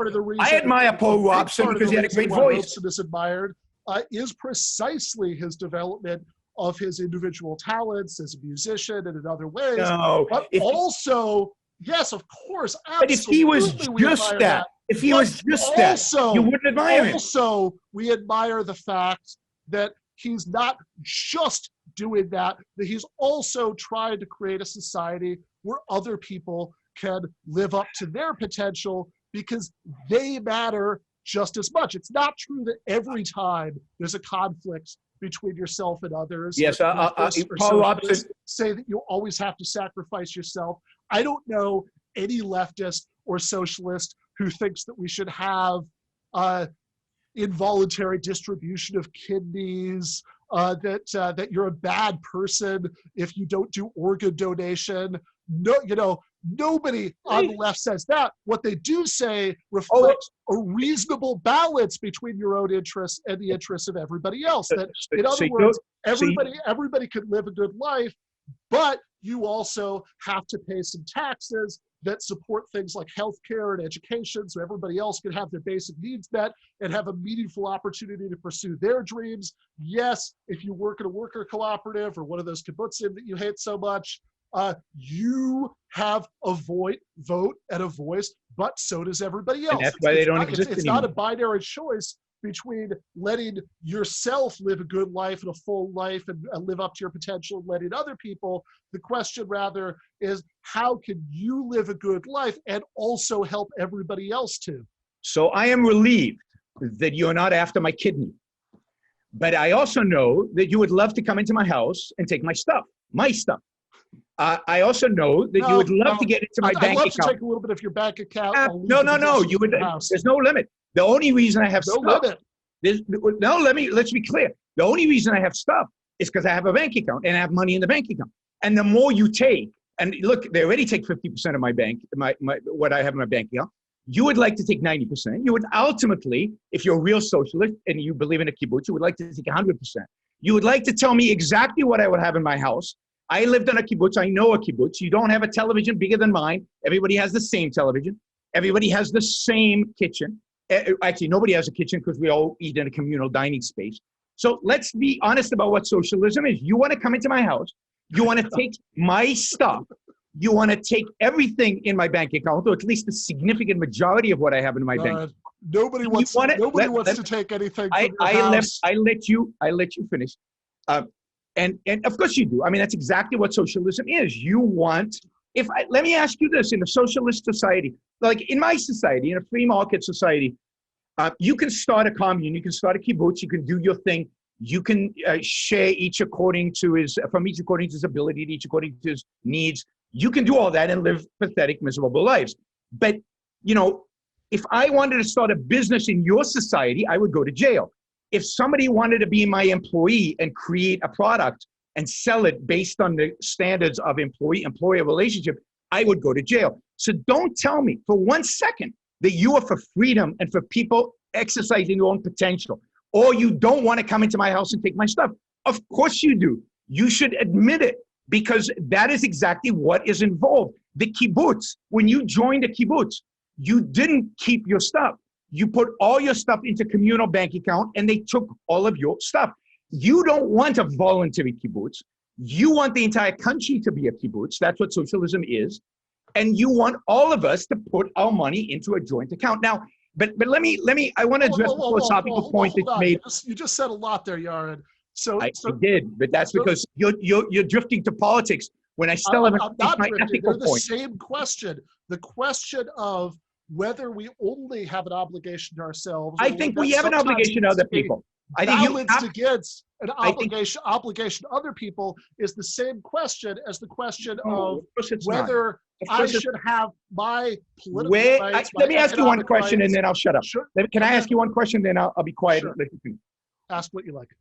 I mean, I claim that the obligation to yourself comes from the fact that you have one life, that you are you, and that you have this fundamental choice in life between living and dying, and that living requires certain actions, it requires use of your mind, requires a certain focus, requires certain thinking. It requires something. That's where the obligation to you comes from.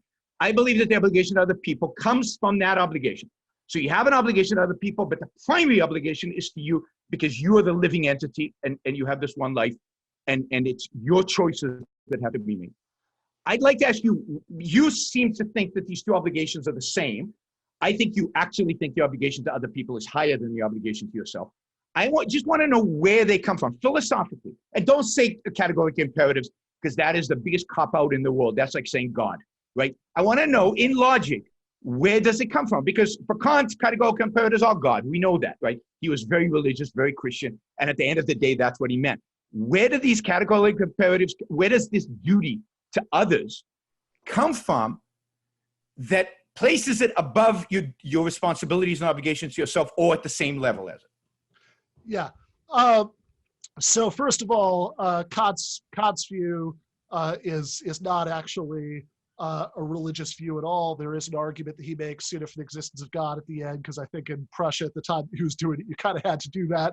But the moral system itself is completely secular and completely detachable from that. But look, the reason that we have moral obligations to others is the same reason we have moral obligation to ourselves. That because the fact that I only have one life to live and my life, my flourishing has value. Similarly, everybody else only has one life to live and their life, their flourishing has value. So I shouldn't be trampling on it for the sake of mine.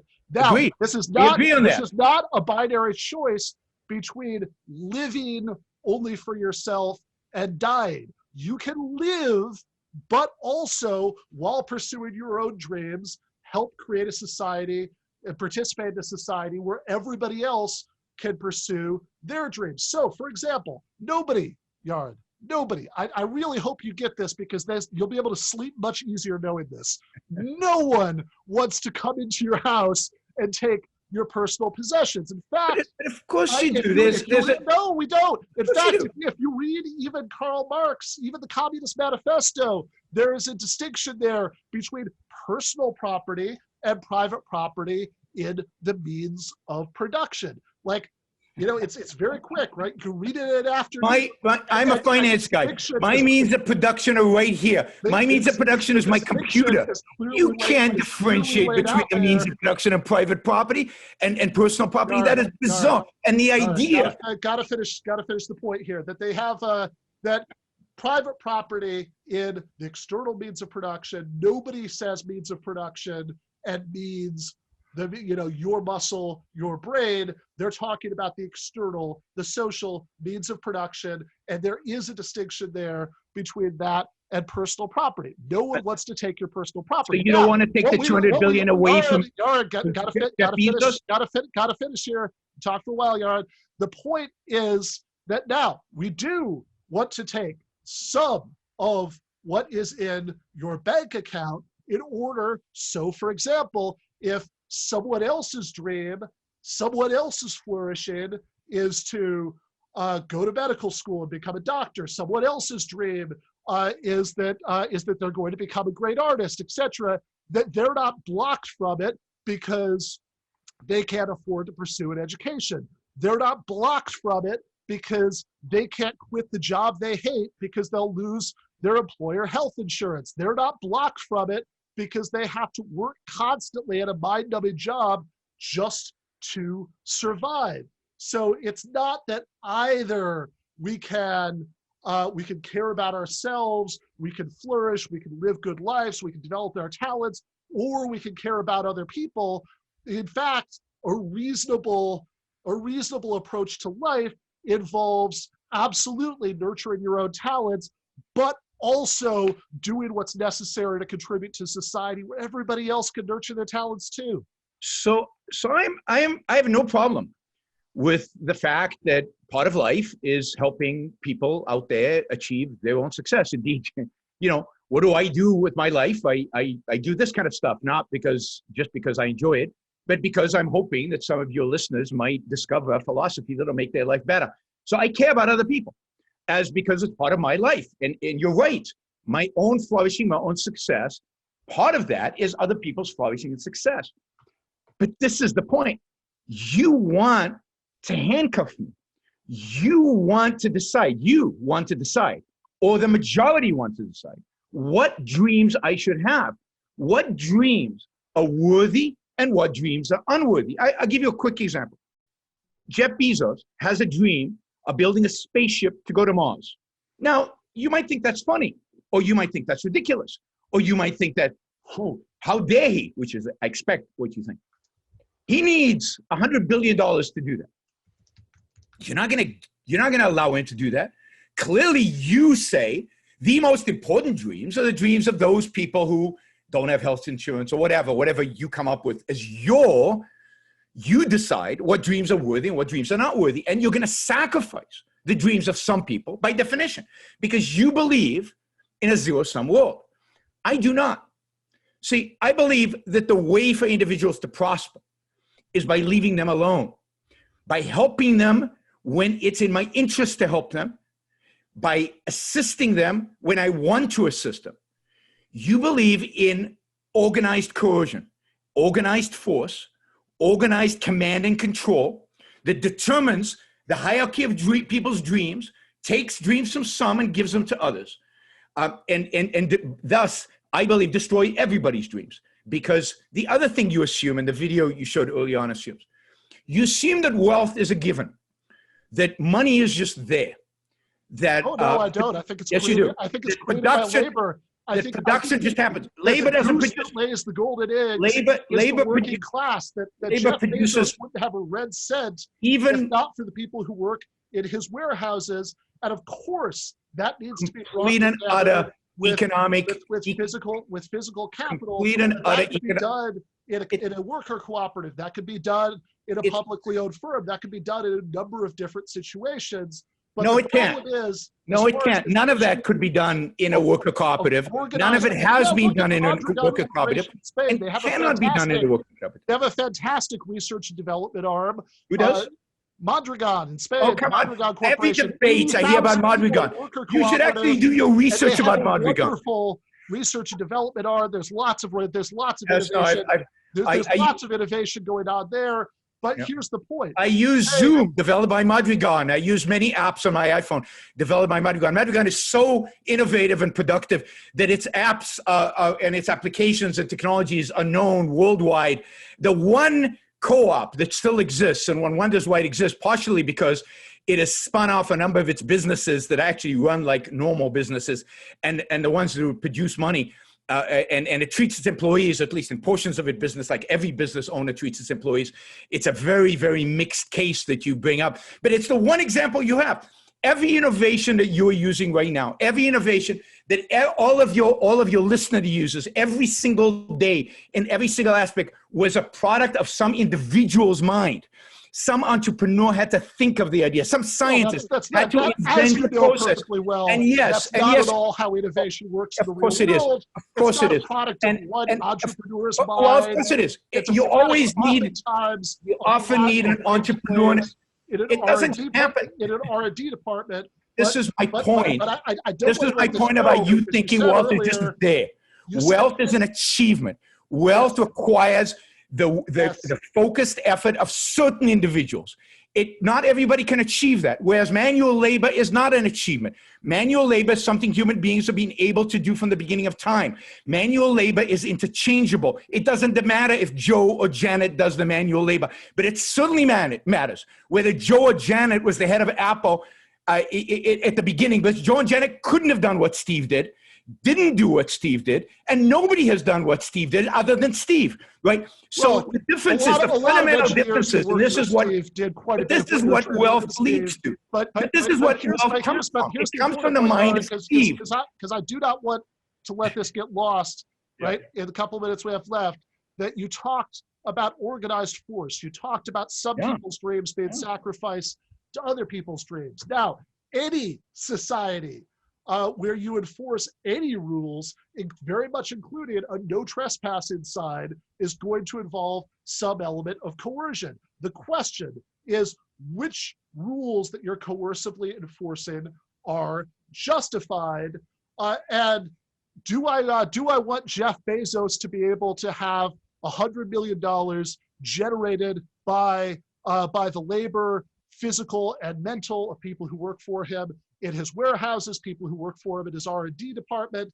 Do I want him to have those to spend on a spaceship to go to Mars? Well, I think spaceships to go to Mars are nice, but somehow I'm a little bit more concerned about giving a basic, decent minimum to the people who work in those warehouses and make him rich so they can achieve their full potential in life.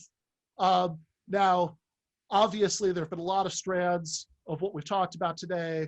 So can I just say something about property? It's a huge discussion. I'm going to give you the last word before we go.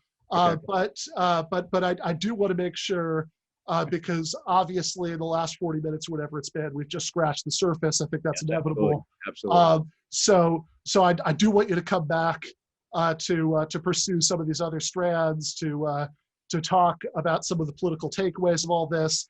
But before we go to David Griscom for the last segment, I'm going to give you the last word. Sure, thank you. So let me just say something about property. This idea that property rights, do not trespass, is some optional thing, and that defending property rights is just as coercive as taking money from our bank account, which is truly coercive. You're stealing it. That is ludicrous. Human life, individual human life, requires that, and this goes back to the foundations of what I talked about. If I produce something, I produced it. Whether I grow vegetables in my garden, that is mine. I produce it, and then I can exchange it. If there is no trespassing sign, if that no trespassing sign in my garden doesn't exist, then what you have is anarchy. What you have is the only means by which human beings can negotiate with one another, can live with one another, is through force.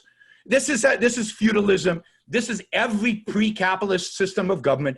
This is the kind of government where the force, the gun, was what pervaded in human interaction. Capitalism is an achievement because it takes away the idea of using coercion in order to gain values. I create my garden. You don't trespass on it. That should be pretty simple to understand. And then if I negotiate in a voluntary manner with other people to have them come and help cultivate the garden, and I pay them a salary for that, it's voluntary. Nobody's being forced to do it. That is the essence of what freedom means. Now you're saying, no, they should be able to take my fruit. They should be able to do whatever they want with my land, with what I have cultivated.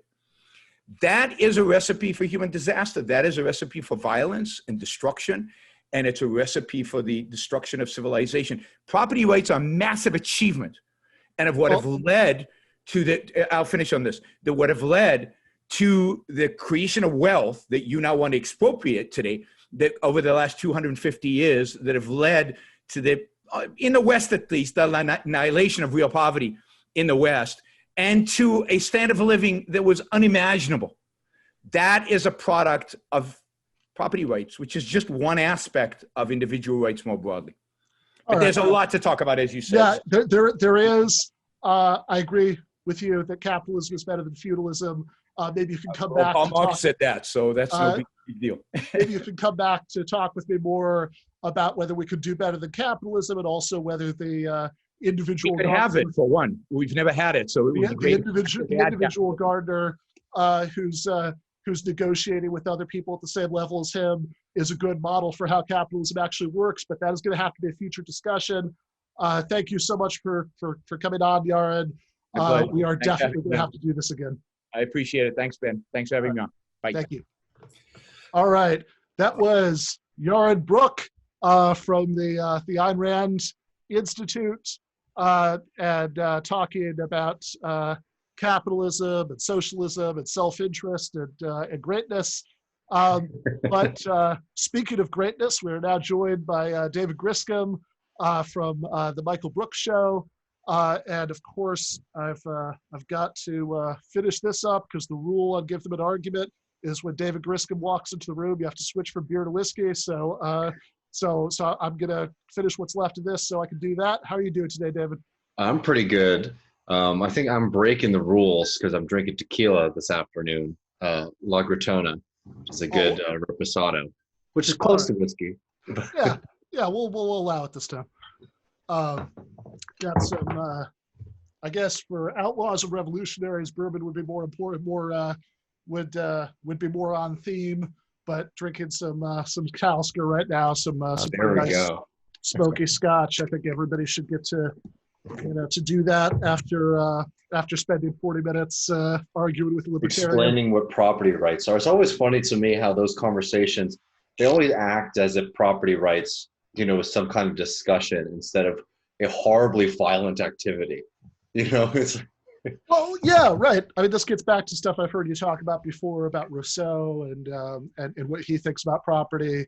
But it's also just it always strikes me as kind of news from nowhere, right? Like we're kind of trying to speculate about what benevolent processes might have led to the development of capitalism in some alternative reality, rather than talking about the way capitalism actually emerged in ours, which, as Marx says in Capital Volume 1, capital emerges into the world dripping with dirt and blood from every pore, which is a pretty good description of enclosure. In Britain, it's a pretty good description of the way colonialism and slave trade. Well, even like the deranged fantasy that we're going to go and take everyone's flat screen TV, I will say that's nicer than what the capitalists did to expropriate all the property that they ended up using to fund the Industrial Revolution, for example. Yeah, right. Yeah, exactly. Like if that's how we get even, it's just a couple guys' houses. Like honestly, on a moral level, that's okay. That's not what I want to do. I agree, but yeah, he can keep his TV set. I'm afraid that Jeff Bezos can't have that spaceship to go to Mars, because we're going to need that money for things like education and healthcare. And maybe once we get all that stuff taken care of, we can have a space program that everybody has democratic input into. But I guess in that view, that's choosing death over life and not allowing anybody to prosper. Seems to me that we can do both. That we can have individuals live up to their potential and do things like produce great music, while also helping other people live up to their potential, whether by just playing along with the rules of a more just society if we got it, or by helping to create that more just society, which brings us to Waylon Jennings, I think. So the last couple of weeks, we've done Willie Nelson and we've done Johnny Cash. So I think Waylon is the next obvious place to go. Yeah, I think so. Given our homage to the greats to start with, maybe we'll have to do Merle Haggard next week. But Waylon's one of these people for me when it comes to country music. If you come to my house and I'm putting something on, it's most likely Waylon Jennings. I think you probably actually literally have done that when I've stayed at your apartment a couple times. 100%. It's like the first song that I put on is like No Good Chain Gang. I mean, just musically, Waylon Jennings, I think, really captured the essence of the outlaw country music. Lyrically, there's some people who I think have, stronger lyrics, but he wrote some great songs too and performed some really great songs. But that kind of just like slow drum beat in the background while you just get a little chicken picking, like dun, dun, dun, dun, dun, dun, dun, that you think is so quintessential outlaw country music, that's Waylon Jennings. And just a couple of fun stories that people might not know about Waylon. I don't know if you know this, Ben, but he played with Buddy Holly, who also grew up in the same small town in Texas as he did, and he was in Buddy Holly's band for a few years. And the day that Buddy Holly died, Waylon Jennings was supposed to be on that plane. And as the story goes, and it's been corrected now, but the original story used to go, it was because Waylon got too drunk the night before and was massively hungover and missed the plane. But actually, it's even kinder. I cannot remember the other member of the band, but there was an older gentleman in the band with him, with Buddy Holly. And Waylon basically said, he can have my seat. I'll take the bus, being a really kind person. And apparently him and Buddy Holly had a really funny relationship. And Buddy was joking with him saying, I hope your bus breaks down.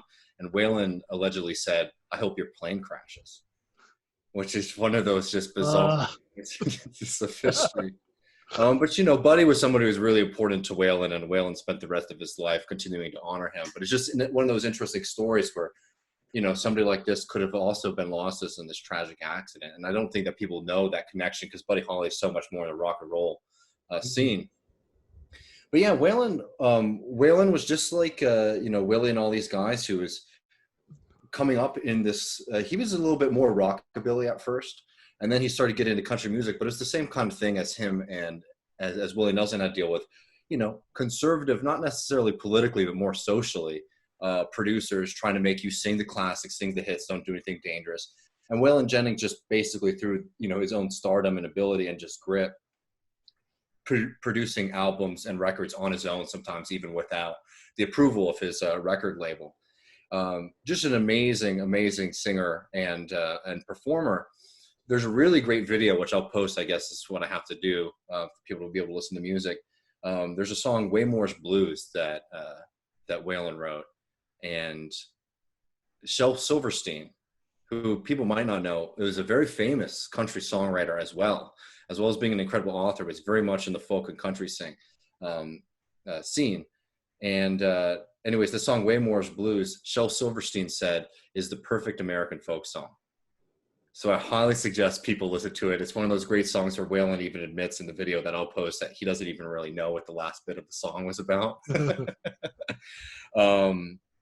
But yeah, I mean, Waylon was an absolutely incredible, musician. I was trying to think of what songs to highlight in abstract. And I was thinking I should do my little ACAB Waylon Jennings run through.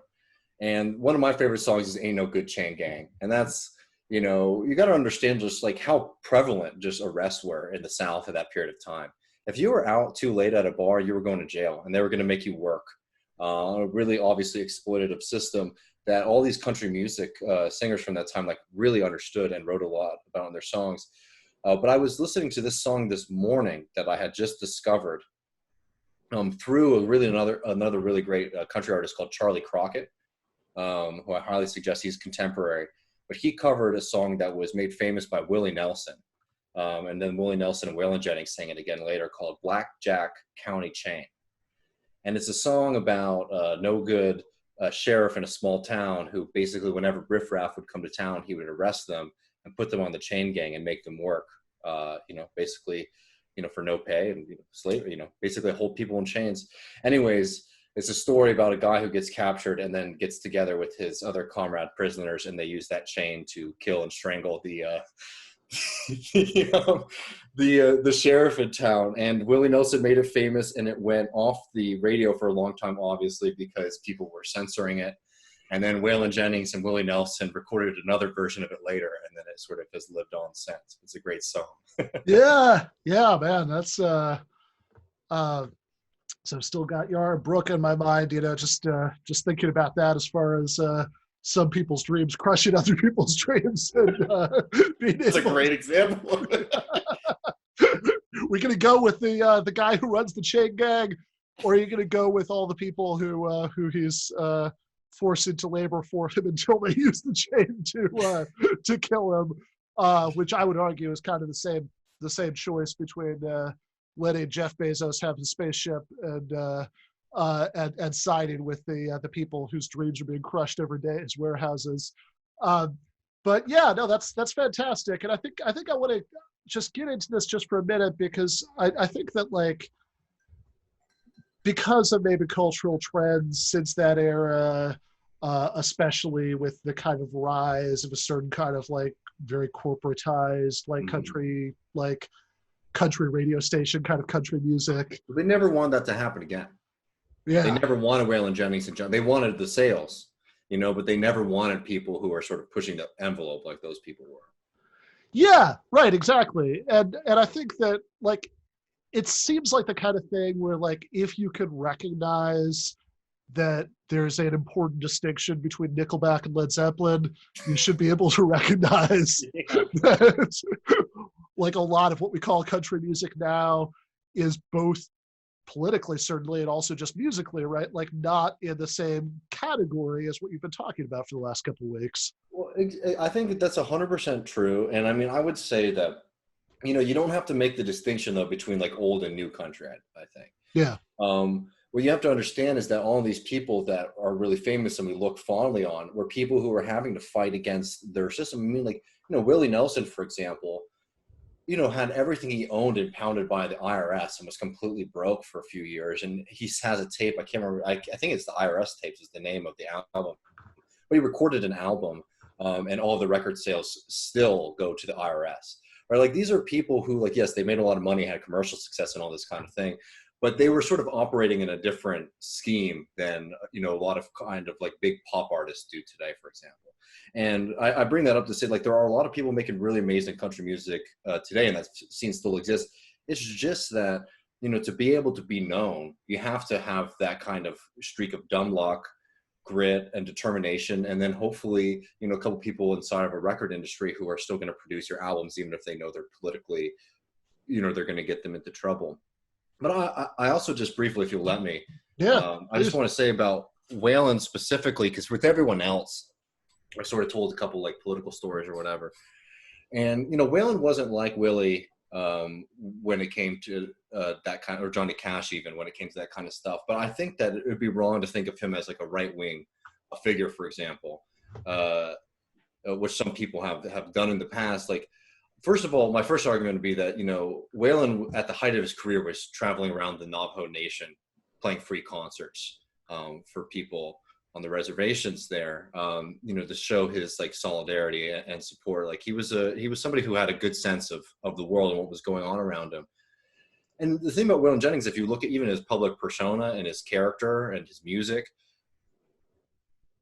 he wasn't a good man, but he wasn't a bad man. And that's what outlaw country, the whole genre of music is, right? It's about people who are trying their best and they're trying, you know, they understand that they have severe limitations and things like that. But they also are accepting of who they are as a person. And like Waylon Jennings was a cowboy, a maverick, and, you know, a free spirit. And I think represents a kind of, you know, American identity that I think has really radical roots, honestly. It's definitely anti-authority. It's definitely against wealth. It's definitely, I mean, Waylon has all these great songs like Love of the Common People, and literally talking about how he loves that where he's from and the people that he sees. When you need help, your neighbor will help you. I mean, those kind of values are very, very American values. And the ones that some of our libertarian friends would focus on would be like the individualistic aspect of it. But I'm telling you, like, you know, looking out for your neighbor, being strong and standing up for yourself, standing up for your community against authority. Like, these are country values too. And I think Waylon Jennings really embodies that, in my opinion. Yeah, no question. That, you know, I mean, certainly like it embodies like a certain kind of working class experience, you know, that's reflected there. And also that I think that freedom, right, that like even the sense of individual freedom, right? This is part of why earlier in the episode, before the debate with Yara Brooke, I played your Jackman video about greatness. Mm-hmm. That like when we see this kind of music, often, both. I mean, you're absolutely right. We shouldn't make the distinction temporal, because that like erases a lot of like really good, valuable stuff, right? That's not necessarily played on those radio stations, but that like is being made today.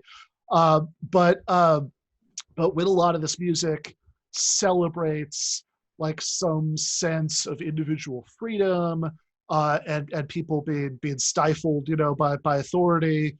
Mm-hmm. I think if we kind of react to that, it's like, oh, that's like a conservative thing, that we've really ceded ground that we shouldn't be ceding, right? Because of course, like we identify with, you know, we support, you know, the struggles of people who are being suppressed in all kinds of ways. I think that the lyrics of that Chain Gang song that you mentioned Mm-hmm. are very relevant to that. You know, like if you sort of think of that as like a little microcosm of the prison industrial complex that's like really ballooned in the time since then. But also, like, we want everybody to be able to fulfill whatever their personal potential is, right? You know, like we don't want anybody, like that Stephen Jay Gould quote that you used in your video.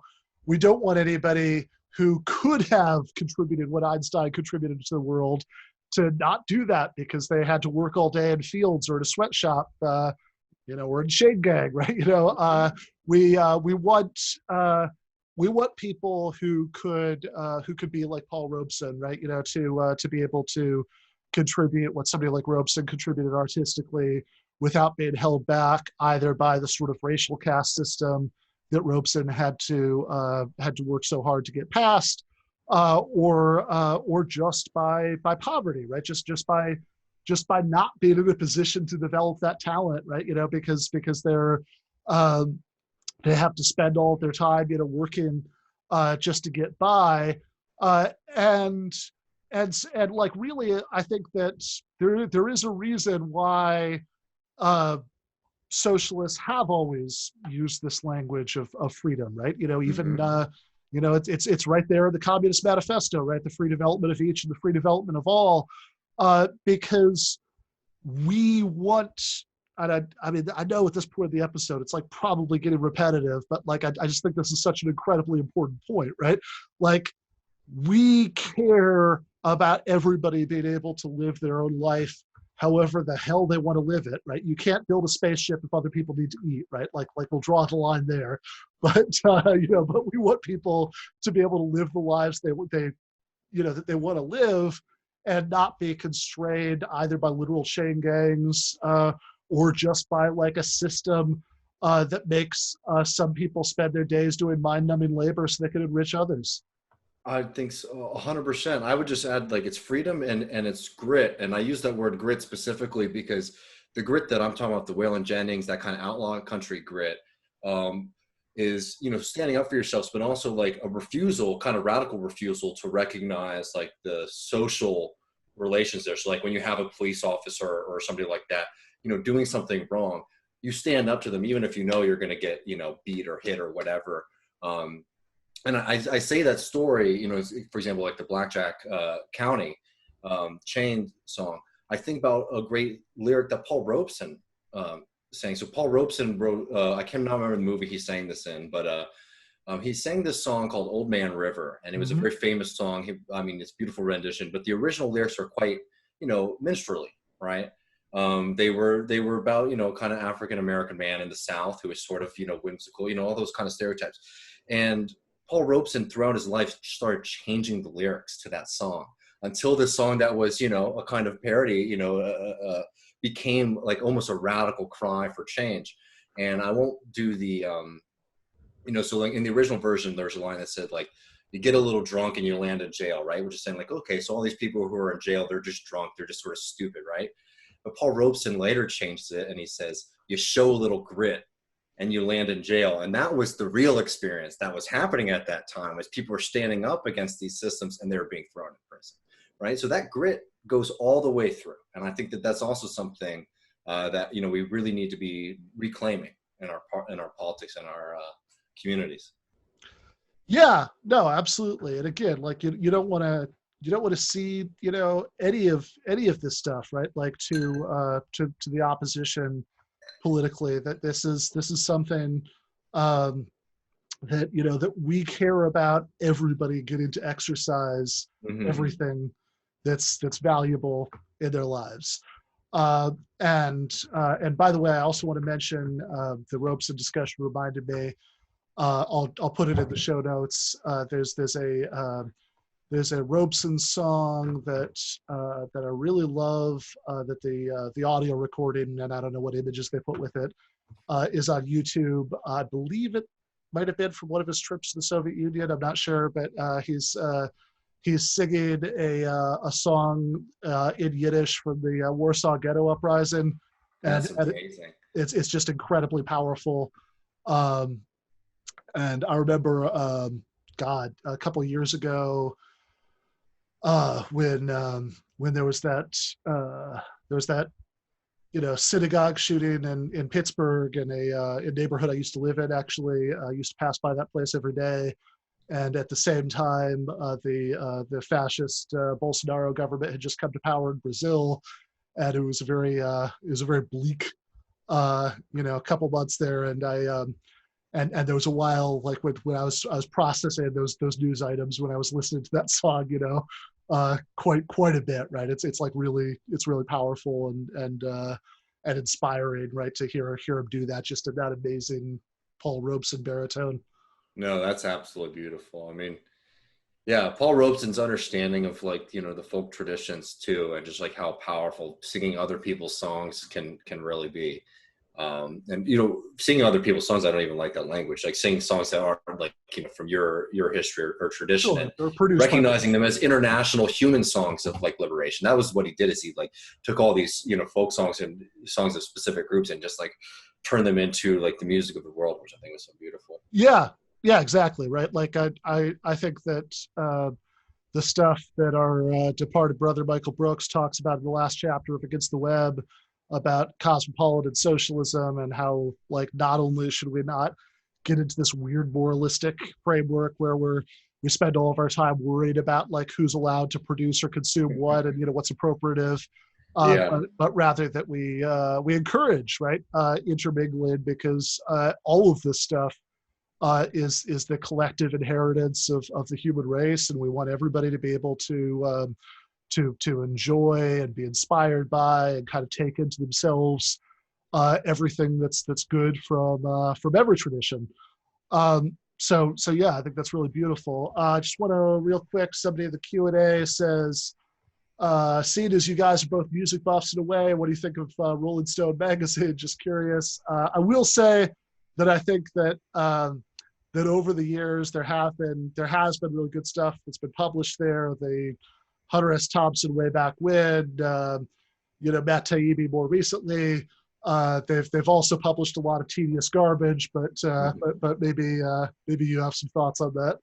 I mean, I don't have anything too much. The Rolling Stones, there's Rolling Stones actually Country, which has some pretty decent, like really great country reporting in it. But I don't have any particular hot takes. I mean, it's a cool magazine, man. I mean, it has like a really phenomenal history. They publish a lot of garbage too, obviously. I don't have anything too good on it. If people are interested in like any good writing on like country folk music, No Depression is one to check out. But yeah. Absolutely. All right. Thank you so much, David. So we're going to be off next week because we're not going to make our video editor for us work on Labor Day weekend. But we're going to be back the week after that with Freddie DeBoer to talk about his new book about education, The Call to Smart, and then actually before that, Thomas Frank to talk about his book, The People Know, A Brief History of Anti-Populism, which, by the way, if you haven't read, I think that would like dovetail really neatly with a lot of your interests in the history of populism, like real populism with a capital P. But I hope that you'll be back then to, let's see, I guess do Merle Haggard. Yeah, sounds good. In a couple weeks. Yeah, I'll talk to you later, man.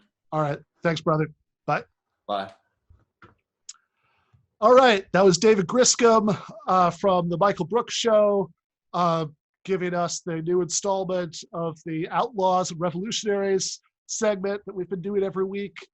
Before that, you heard Nathan Robinson talking about the article that I co-wrote with him for the new issue of Current Affairs called Educating Glenn Beck. And there was also a spirited debate with Yaron Brook from the Ayn Rand Institute about duties to yourself, duties to other people, personal greatness, and how all that relates to capitalism and socialism. As I said to David just now, we are going to be off. Oh my God, all right. I hope this person is joking. Somebody in chat says, where's Griscom from? I think that he answers that question almost every time he talks. I'm amazed that didn't come up today. David Griscom is the second proudest Texan that I know after my father-in-law. But in any case, going to be off next week for Labor Day, and then we're going to be back the next week with Freddie DeBoer and Thomas Frank. I will see you all then. I hope you've enjoyed it. This has been Give Them an Argument.